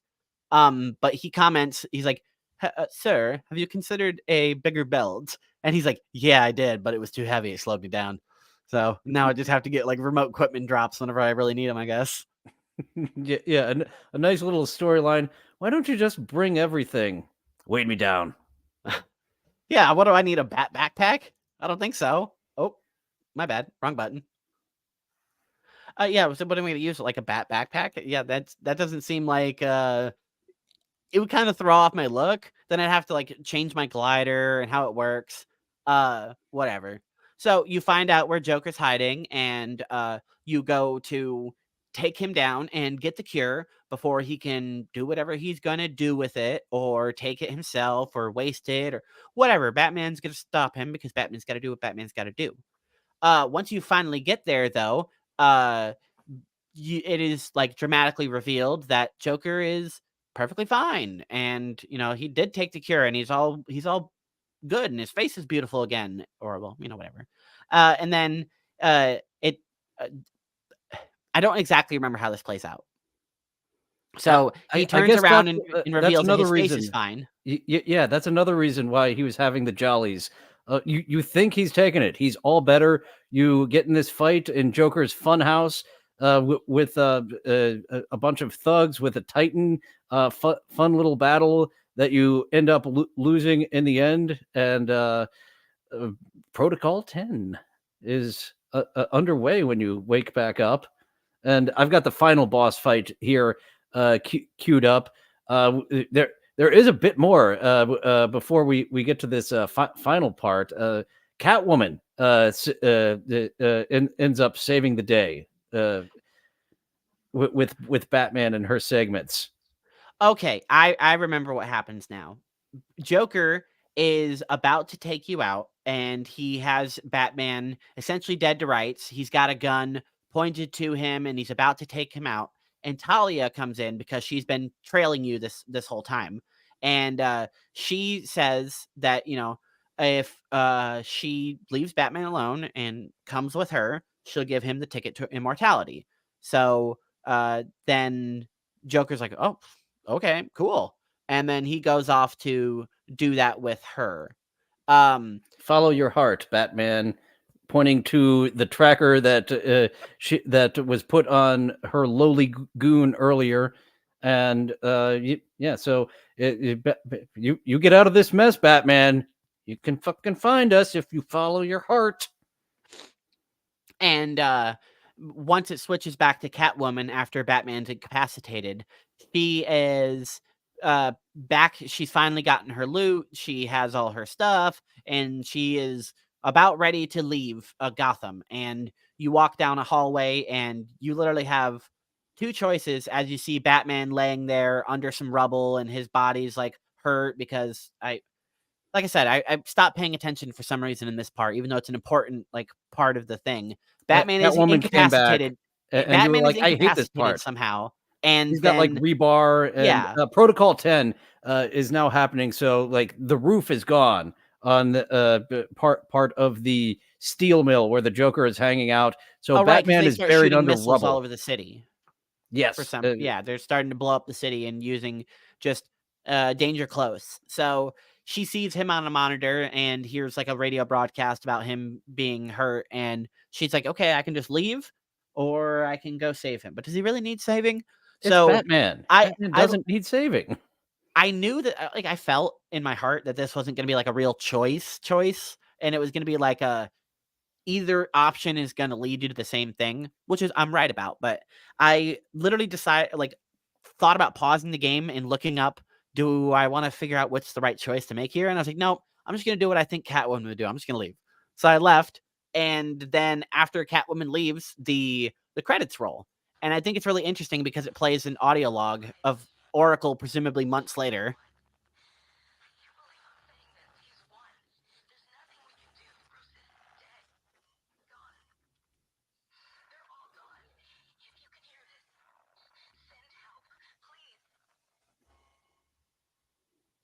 And then after it ends, literally time rewinds like a film back to right before you make the choice as Catwoman. So you can decide to save Wayne or leave again, make this alternate timeline where Batman you're dies just stuck in and a Joker's loop. king.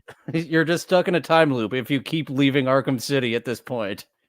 Yeah, so I was sort of right. Like no matter what choice I made, it was it wasn't going to matter. So he gets rescued, and Catwoman's like, okay, well, now that you're fine and you got your shit together, I'm gonna go do my thing because that's what I do. So you have fun with you and your fucking girlfriend or whatever the hell's going on. And after Batman gets out of the steel mill, he contacts Alfred and Oracle, and he says, help me track her. I gotta do this, and I gotta save her. And Alfred's basically like, no, you need to make sure. You, Batman. No. You get your ass up to Wonder Tower. Basically, no. You absolutely are not saving Talia right now. You are stopping this missile strike. Get to the top of Wonder Tower. So you are able to get the codes. And this is like a rare instance of Alfred not just being completely obedient to Master Wayne. And it's like a big part of his character whenever he's not like just doing whatever Batman needs, where he has to teach whoever the fuck Bruce Wayne really is, not the character, the guy underneath all of it. Teach the guy a lesson, and he comes over and it's like, hey, you need to decide.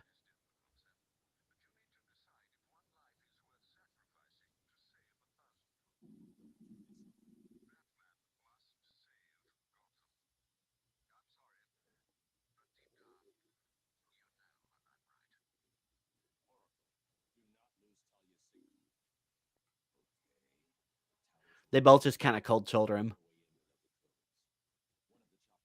We will keep track of Talia. Eventually, you can find her. Eventually. Yeah, she's probably not going to die. It's probably going to be okay. So, you got to do what you got to do. You got to be Batman. And I had a lot of fun once we make it to the top of Wonder Tower, and the Tiger Guards, like I mentioned, having fun with intimidating the all the goons around till so the last one, when you pop out of nowhere, Batman. The Tiger Guards don't get intimidated. I died a few times here on this last section. They've all got guns, and once it took me really quick the final time to take all the Tiger Guards down and have the final showdown with Strange. I really wish I did play the game on normal and just had started, even if it would take me longer to get back to where I was, because gun enemies are so trivial. Like even the guys with the shotguns, like on normal, a guy with a shotgun, if you don't have full health, is probably going to kill you in one hit. On easy, you can shrug off bullets. You can just walk through enemies. Snipers do a lot of damage, but you can walk through a couple of bullets and it's not a big deal. One of the only hard segments of the game for me was when you're going to the theater to meet Joker and Sniper upon it's like sniper Sniper Alley. And sniper. I lost multiple times just because I was like, I don't know. Am I supposed to get in the theater like sneakily? Is there another way in? It turns out, no, you have to kill all the snipers, but you have to figure out how to do it. So it took me a long time of sneaking and finding good routes. And what really helped me in that segment is the back claw disarm. If you got close enough, or they got close enough to the edge and you could back claw disarm them, you could literally grab their sniper and pull it right off of the building. And then they couldn't pick it back up, and now they're just an unarmed guard just up on the towers and stuff. So I could deal with them whenever I was ready. Took me a while to figure out the strategy, but those are the only gun enemies that did any damage. So I imagine this tower, which was just full of armed guards, would have been a lot harder for me if I would have actually played on normal. So when we do It's a Arkham nice Knight, challenge. I'm definitely going to try to play on hard. If that's too hard, then I'll play on normal. But And you do have the challenge sections. There is a challenge section just right there at Wonder Tower that you can go in with the Predator maps and try your hand at. Well, shit. Uh, I wonder if New Game Plus. I wonder if it's still on easy there since you started on easy. Game Plus is not available. I can't do New Game Plus because I played it on easy. Okay. Big L. So if I want to do a New Game Plus playthrough, I have to do a normal or hard playthrough and then do New Game Plus. So kind of annoying, but it is what it is. I will not make that mistake again, and my computer won't shit out on me making my save get deleted. But Final you're time. right. Once we finally get to the top, we are finally able to confront Strange and put a stop to what he's doing. So you go to hack one of his panels as normal. And I took this clip not because it's like near the end of the game, there's important dialogue going on or anything. It's because the hacking sequence is weird.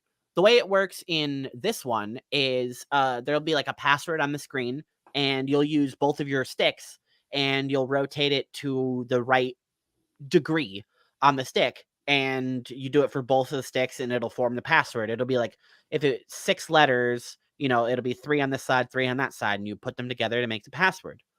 This one really stood out to me because as the game gets harder and harder, there are sometimes multiple like word jumbles on each side. So Once you get to the tiger, when you're hacking the tiger, they all have multiple choices of words that you can stumble upon, which is just this final portion of the game after you get the tiger codes after Protocol 10. Because any other time, there's some Riddler trophies and such behind the tiger, and it's like, nope, can't solve them until you get those tiger codes. But like I said, this one stood out to me because it wasn't as far. I mean, maybe I just did it wrong or the game bugged or whatever. But the hack wasn't 2 words; it was just 1. The left side was nothing, and the only thing that popped up was the word "savior" on the right hand side, and it still accepts it, even though it's DLK DEE, and then on the right side is the word "savior." So I It's don't know if supposed to the be password Gotham bugged. Savior. Yes, that's supposed to be Gotham Savior. I don't know if that's Oh, okay. on See, that makes a easy. lot more sense. I was wondering, like, what the fuck is this password supposed to be? Gotham Savior sound way cooler than Decleedy. Maybe it's on easy where you just need to come up with Savior. Well, I don't like know. I said, no other one has ever came up with like that. I had to solve both sides. I think it just bugged here, and the left side I got in the right spot, but it just didn't decipher the letters. Akapura says it's an easy difficulty thing, so it's possible. Yeah, the on the hard difficulty, there's a couple of different options to get the first and the second word there to come up with Gotham Savior instead of the Dick D Savior. So once you unlock the door, you're confronted with Strange. He doesn't even try to put up a fight. He knows he can't do anything. Hugo Strange and your successor. I have saved. Gotham. But he didn't really. I mean, did he at all? And right here, we find out that Strange, who was using Sharp as a puppet, himself was a puppet to Ra's al Ghul. The big turn. This was all a plan from Ra's al Ghul. And coming back once again, making another appearance, is our buddy Ra's. I think that's a nice twist. I have a little bit more dialogue from Strange before it happens, but The great Batman could never do. Gotham will forever thank Hugo Strange. he got bladed. Your part of this is over, Professor Strange. Good question. Why? Why would you do this? Clearly demonstrated that Batman is better than you. Let him die, detective. Just like this guy's a massive douche. Yeah, like if you would have proved that you were smarter than Batman, then yeah, maybe you wouldn't be dying now, dummy. Um. So then after this, is that where you finally get the Joker reveal? Because I don't. Yes. After this, we're on our way to the theater. We make it down from Arc. That's when Sniper Alley is after Strange. Okay. Yeah, and Raish, Batman is trying to save Raish. They're both. Protocol 11. Strange enacts Protocol 11, which he told no one about, which is explode Wonder Tower. So just like the beginning, you had to dive out of that exploding church. You've got to dive out of the exploding Wonder Tower. Both Raish and Batman falling down to the earth, and Raish Harry carries himself because Batman's right behind him, trying to stab both of them. But Batman, nope, gotta let you go. You forgot I had And- wings, bro. And then poof, impales himself after giving himself the Harry carry. Joker comes up on the big screen. Hey, Bats, we've got a party for you. Come to the theater. And it's the same theater where his parents were killed. And if you go outside, right outside back, you can find little chalk outlines of Martha and Thomas Wayne's death. I think that was a nice little thing. And you pay your respects. If you're on, unfortunately, Switch doesn't have the achievements. One of the systems that do have the achievements, pay your respects for like 1 or 2 minutes straight. You get an achievement. And yeah, the final showdown of Batman, where Batman was created in this alley, next to the alley, rather. Right.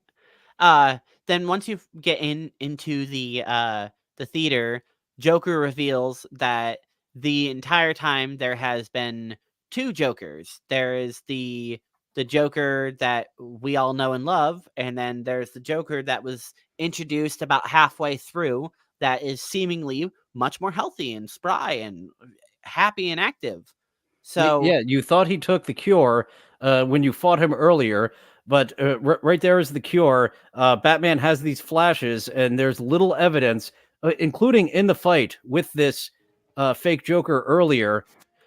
you pull. Would you pause it for just 1 second? Yes. We missed an important part right there. During this little thing, Talia ends up getting shot by the actual Joker as she is talking to Batman. So presumably Talia ends up dying, and now Batman is all upset, and this is where we finally get the reveal that yes, I would just went right over this. Talia just stabbed Joker, who is the stand-in Joker, and it is confirmed in the Harley Quinn's Revenge DLC. Talia dies here. So now we get the flashback, which was Batman putting together all of the instances of the two Jokers. And honestly, I was very confused as to what was happening right here. This was a good twist for me because I didn't see this coming. Oh, and this is very nice. The calling card of the Joker and the calling card of Joker's stand-in, a photocopy left as well in the safe. Joker wants you to think he's sick. Then wham! Gotcha. You fell for the old fake Joker gag, Batman. Talia! I'm sorry, beloved. Spurg says good use of Clayface. Absolutely, because like I said, I did not see this coming.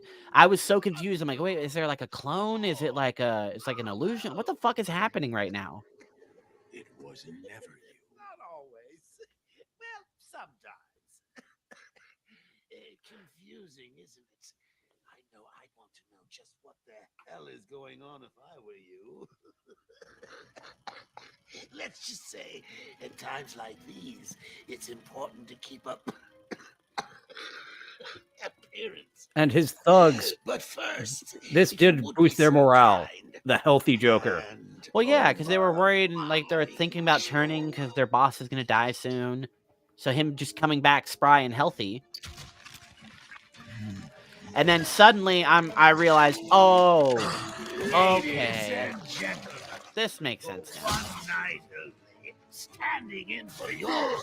The Joker body starts morphing and becoming Clayface's true form, and it's suddenly revealed that, well, it was Clayface the whole time.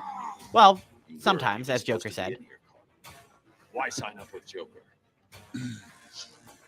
The role of a lifetime! And here we get a boss battle much improved from Arkham Asylum. We get a couple different forms. Oh, I do love, I think of this as the Critter's Ball. Whenever Clayface turned into that ball, he's got these different attacks that you have to dodge. And they show you right as you're about to battle him, automatically he throws one of the freeze grenades at him to let you know, fucking freeze grenade this guy. Yeah, I think this is a really good fight. It's mostly just dodging him until you can wear him down with the ice grenades. But I really thoroughly enjoyed the set. You're just inside of a theater that has no seats, no anything, and it's just super wide open. In the background, you can see the Terror, which I believe is one of the movies that whatever Carlo, the Sandman's real identity. I think it's one of his movies. Oh, I don't know if I got this on the Switch. I pulled this one from YouTube from user Rabid Retrospect Gaming, getting Batman all dirty with clay. I don't think I got this on the Switch. I think that was a little bit of a downgrade. Yeah, as you take damage, you get covered. So the Switch probably just didn't have that texture in there.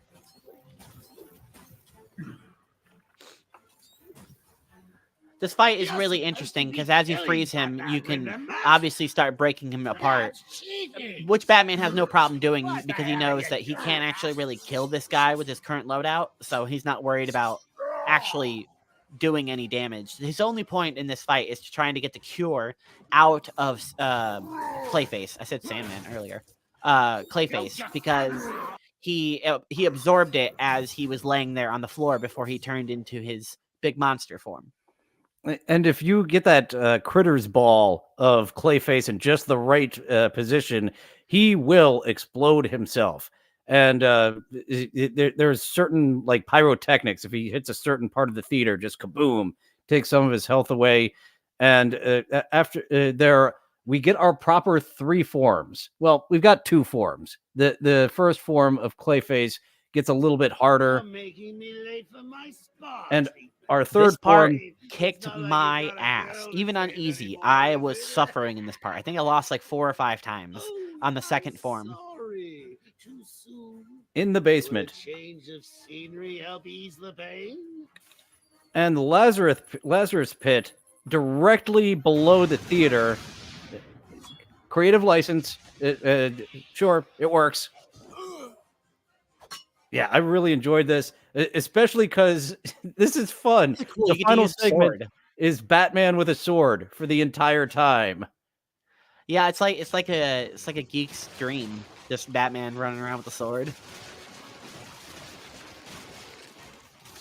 With a whole bunch of clay faces. And it's really like a simple fight. It's simple. You just wear down his minions until he comes up and he starts attacking you. And during the attacks, you have to throw in little ice bombs into him to do more damage, as you've been doing the whole fight. Problem I was having is his attacks are so quick and he shoots so fast. For me, it wasn't like a lot of telegraphing. So anytime he popped up, he would get like a whole free hit on me. And you see the cure is still right there in his mouth this whole time. Oh, that's a nice touch. I actually didn't notice that. So a very nice simple, boss battle. Like I said. Yeah, simple, but very well done. At the end of the major upgrade. Yeah, I don't think I died in this playthrough, in this boss fight. Well, that's good, because like I said, I got my ass kicked. Yeah, I died during the rage fight a few times, and as I said, just barely made it to the save point. This one, I don't believe I died a single time. At the end of the fight, once you defeat him, he ends up falling into the Lazarus pit, which kind of destroys it, which I think is really interesting because it confirms that he's definitely not going to be dead after whatever just happened to him, which we already knew because Clayface is hard to kill. But then Batman gets the cure from it and just downs half the container. He doesn't dose it or measure it or inject it into his blood. He's like, I'm just going to slurp this and hope it's transferable through my tummy.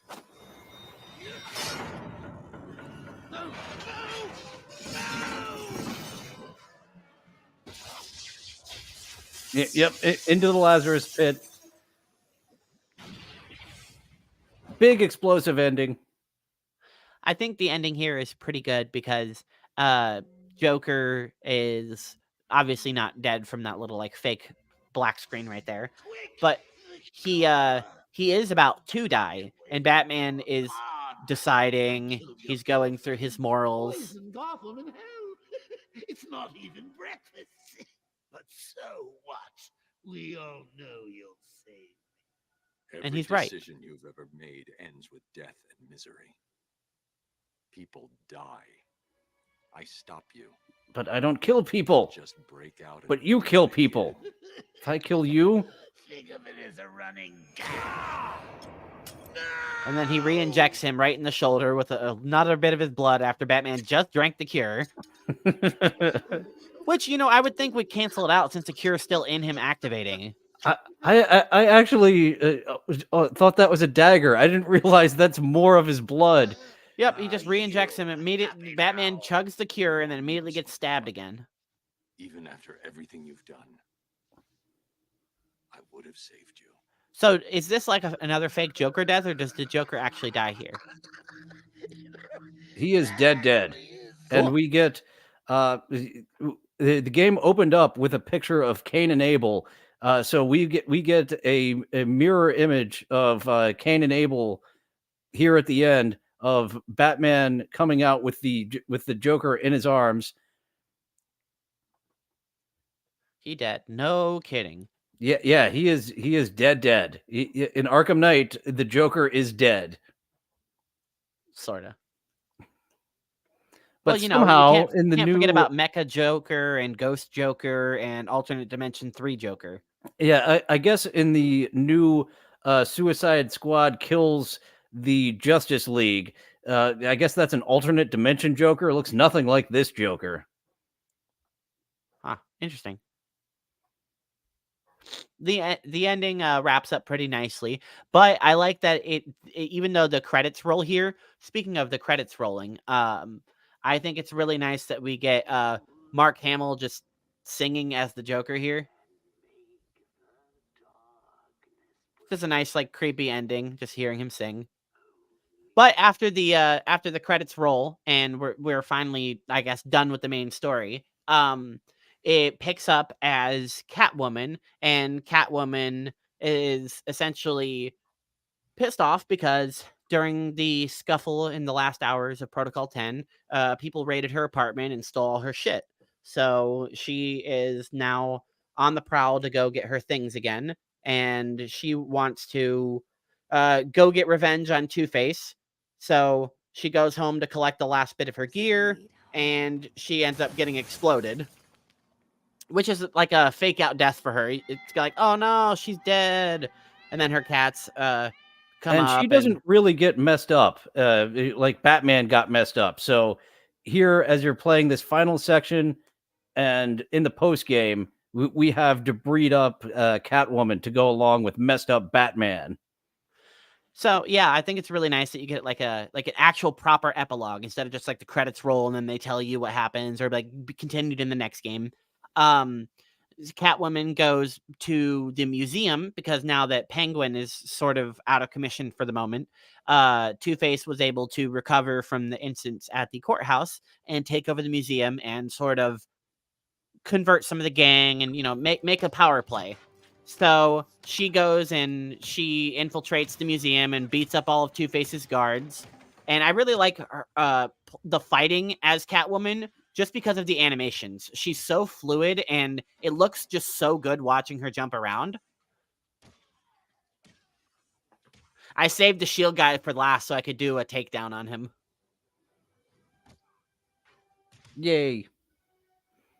And they are generous in this game. If you just do that jumping on an enemy takedown, they won't pause the enemies. The enemies kind of will give you a little leeway and grace when you're taking down someone with the shield like that, which won't work in other instances. At the very beginning of the game in this section, it's one of the Riddler puzzles. We won't get back into them because we explained them in Arkham Asylum, but they're in this game and they're way more of them and way more challenging. And since you have more tech or like more tech, you have more techniques to get the puzzles done, which I think is really cool. One of my favorite ones is in this room here. It's a batarang puzzle essentially where you have to use the remote control batarang to find an electrical charge and then carry the electrical charge with your batarang all the way to a fuse box and use the charged up batarang to unlock certain areas that weren't accessible to you, but now they are because you overloaded the panels. So you can zip through like tons of different rooms, and the batarang is so mobile. It's like really fun to just do these puzzles with the electrified batarangs. There's other Riddler puzzles that you can only get using the freeze grenade, which will then create a little ice sheet for you to stand on, and you can then use the bat claw to help move yourself around to get to them. So now we're officially at the end of the game. The credits rolled, and after Catwoman gets out of the courthouse, she meets up with Batman on the roof, and Batman's like, "There's still tons of work to be done," and she's like, "Yep, I gotta go get up all my shit, and then I'm getting the fuck out of Gotham." And Batman's like, "Okay, well, I'm gonna go do my thing."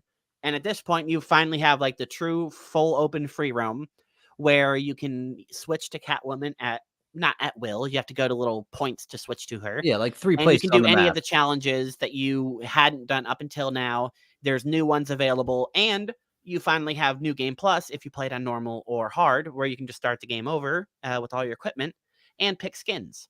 Or if you didn't do that, you can use a cheat code on the main menu and load in with a skin. So after that, I played around a little bit with the Batman Beyond suit because I thought it was the only one that really looked good. And I really love that the Batman Beyond suit doesn't have the cape on it, and it only unfurls whenever you are gliding or when you need it, which I think is a really nice touch. And again, just another props to developers. They didn't have to go all out on the Batman Beyond suit, but they did. I know that the Batman Beyond suit is technically the best, but I fucking love the blue 1970s Batman. I guess Yeah, it's 'cause really that nice. was like still kind of what they were doing. It's similar to the Adam West Batman. I go with the blue Batman suit most of all when I'm picking the different skins.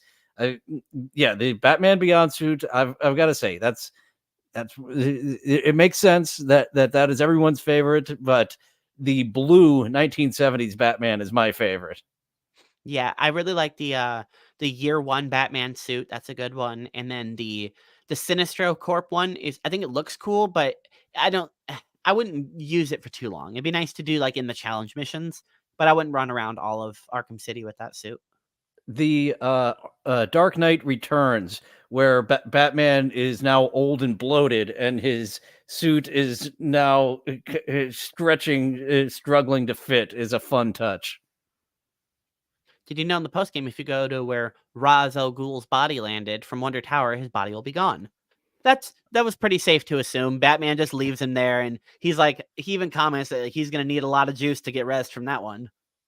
And yeah, the Lazarus Pit is all fucked up. He has got a lot of the League of Assassins has a lot of work on them to get Raish undead this time. They got to find out a way to just go to the afterlife and just beat up the devil and be like, "Hey, give me his soul back. Don't make me come back Batman here." in hell. So we've pretty much covered everything in the game other than like post-game content and the bonus features. So is there anything else you want to cover before we wrap up? Because we have run very long in this episode. Yes, we're going about a half hour long, even for going long.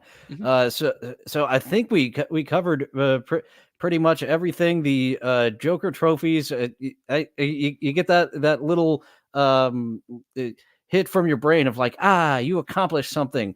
Oh, actually, I do have the one I had to cheat here. I had to ask the internet here in the collapsed streets right before you get to Wonder City. How the fuck do I get this one? I had to cheat, even though I've done it before. How do I get this right? Dive bomb Oh, okay. and use your grapple boost to then break through, because I had out my line launcher. I'm right. I can't hit it. I'm right below it. It won't let me hit it. It won't let me get my explosive gel out. That this Riddler trophy frustrated the ever living shit out of me. What? Because you didn't think to just grapple it? Yeah, I was doing. I had to cheat. I did. I It's couldn't. funny if you in this exact screenshot right here, on the other side of the wall to the right of Batman, there is another one that is on the wall in that room. As soon as you climb over the window to the right on the frame here, the Riddler trophy will close, and if you're in the room, it'll just stay closed. So it took me a while to figure out how to get the one that is right next to this one. So you have to like line gun to the other side of the room and stand outside of the window that you can see through the window on the shot, all the way there in the background. And then if Actually, you there's a line it up, second then you way. can grapple it off the wall using your bat claw. One of the windows has the explodable wall on it, and for some reason, at some angles, Batman won't put it on. You've got to be at just the right angle to annoying. put the explosive gel on. Did they fix The that night? explodable wall. What's that? I said, I hope they fix that night, because it is annoying that you'll go to explosive gel something, and you'll put it on the floor instead of the wall or the ceiling. So yeah, there is actually two ways to get that one that did confound me for a little while. Not as much as this one. I did not come up with doing that myself, even though I've definitely done it before. I've gotten all the Riddler trophies before. I needed to cheat to remind myself, how the fuck do I get this? Akapura says, great episode. Look forward to when you get into Arkham Origins. I know a lot of dislikes for it, but I enjoyed it a lot more than Arkham Knight. Well, if you, Akapura, are a person who likes to be on podcasts or, talk on a public format, we could book you for that episode because we can't think of anyone else that would want to play that. So, hit us up if you want to be on an episode for Arkham Origins. And I did mention my gripe of Arkham Origins. What was the replacement of Wonder Tower has no collision. That drove me up a wall. That the building that was there before Wonder Tower, they did not give collision to. Okay. Well, I'll be on the lookout for that and make sure I don't run into a fake Wonder Tower. And that one's not on the Switch. I will have to see if that's available on my one of my roommate's consoles if we were to do Origins. Wrapping up this episode, we usually talk about what our favorite part was, and mine is quick and super easy. The movements, specifically chaining grapples and gliding, is so much fun, and it feels so freeing to be able to just get across Arkham City in just a couple of seconds. The for me, as I mentioned last time, the combat and it is refined in this one, and I have to give a second mention to the thugs, to the goons talking. I love eavesdropping on the goons. There are so many fun goon conversations that you can get in on. As I pulled with that one face, that was the one I was like, okay, I need to pull this. Two faces now, one face. That's the funniest one that I've come across. Yeah, it makes the world feel a lot more alive, and that the people have personalities and they're not just all like weirdos who just want to kill.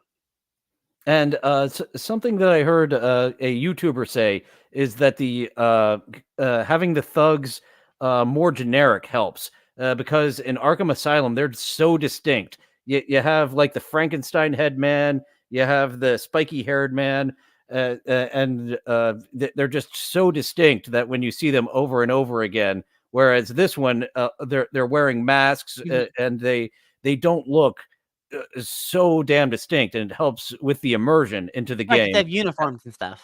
Yeah, it appears like they're part of the gang, but it doesn't appear like they are repeated over and over again, like the Asylum goons. Well, I think this has been a great episode, and this was a fantastic game. I'm glad that I didn't just play this one and like skip Arkham Asylum because I knew about it. This game was really appreciated because I had gone through Arkham Asylum so soon after, and maybe because of that, I will end up appreciating Night. And I'm going to try to go into it not letting people's opinions and what I've heard about it dissuade what I feel about it. So, if we can get Andy Q Public on the episode, it would be great to have somebody that positively does like it and has a different take on it. So that's something we can look forward to, and as a possible tease for next episode. Yeah, if he comes aboard, I have been using the switch ports. I have the switch port of that one, and as we know, that's kind of the disaster. If I'm sticking to my switch ports instead of reaching out to my roommate who probably has it, maybe not downloaded but purchased, that we can re-download. And yeah, we have Phil Walsh in the comments saying Gotham Knights was trash. I was looking very forward to that one. A lot of people don't have nice things to say about it. Just the looks of it. Yeah, The No Longer Alive crew looks good, but generic. The No Longer Alive crew is Fortnite. It's not a single player campaign that's story heavy. Yeah. WB Studios, through Rocksteady's pitch of the Superman version of this and said, give us fucking Fortnite. So that's what the Unalive Squad appears to be to me. It's online all the time. Yeah. The Rocksteady fans were really in the mood for another single player story that maybe there's a multiplayer, but the WB Studios wanted a Fortnite. So I believe that's what's going on with the current Unalive Squad that just came out. Either way, I would be interested to like give it a shot if it ever comes on like Game Pass or somewhere free, because I'm not going to pay for the game, but I did see Gotham Knights on free Game Pass recently. Hopefully it'll stay there. That's the right price to get me into Gotham Knights. Well, we're going to wrap up now. As usual, we always give you a chance, Dillon, to get in your plugs. Tell people what you've been working on and where they can find you coming up. I know your schedule has just changed. Yeah, it does appear that I will be able to keep my 11:30 a.m. streaming time. Maybe I'll throw in some 11:30 p.m. Might as well just stick with what I'm at. I am disappointed that some of the bigger streamers have encroached on my territory, and I have some crossover fans with them. I specifically chose 11:30 a.m. Tuesday through Thursday to stay away from the bigger streamer who goes off the air around 11:15 a.m. Eastern, and they done change their schedule. So I do kind of want to move it around, but it's what's been established. That's where people know to find co-host auditions. Chatting with beloved chatters. I chatted with a fellow stand-up comedian. I say fellow. I dabbled in stand-up. I shouldn't say fellow stand-up comedian. Someone coming up in the stand-up comedy world before the show today, and TikTok around the clock with a lot of weirdos and hotties coming up tomorrow on the Dillon from Somewhere channel at 11:30 a.m. Eastern.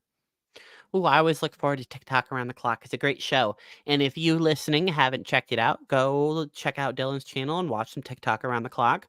And you get to see all the weird wackiness that goes on that stupid website. Yeah, I get two different segments from what's going on with TikTok Live. So you don't have to witness it yourself. I do a little talking over it. I enjoy the musical guys. What's that? Something Wittis, the fiddler. I know that Spurg Snake is a big fan of him. He's shown up a few times. Tits Chopperson, as I call her, a lady who has her cleavage out while she chops wood. I wasn't capturing her last night, but over on my Discord, I linked it. Guys, Tits Chopperson is live. Anyone with TikTok, check it out. All right. Well, thank you so much for everyone for joining us this week. We always appreciate the live viewers and the little bit of chat interaction we get. So thank you very much for joining us. And as always, we will see you next time.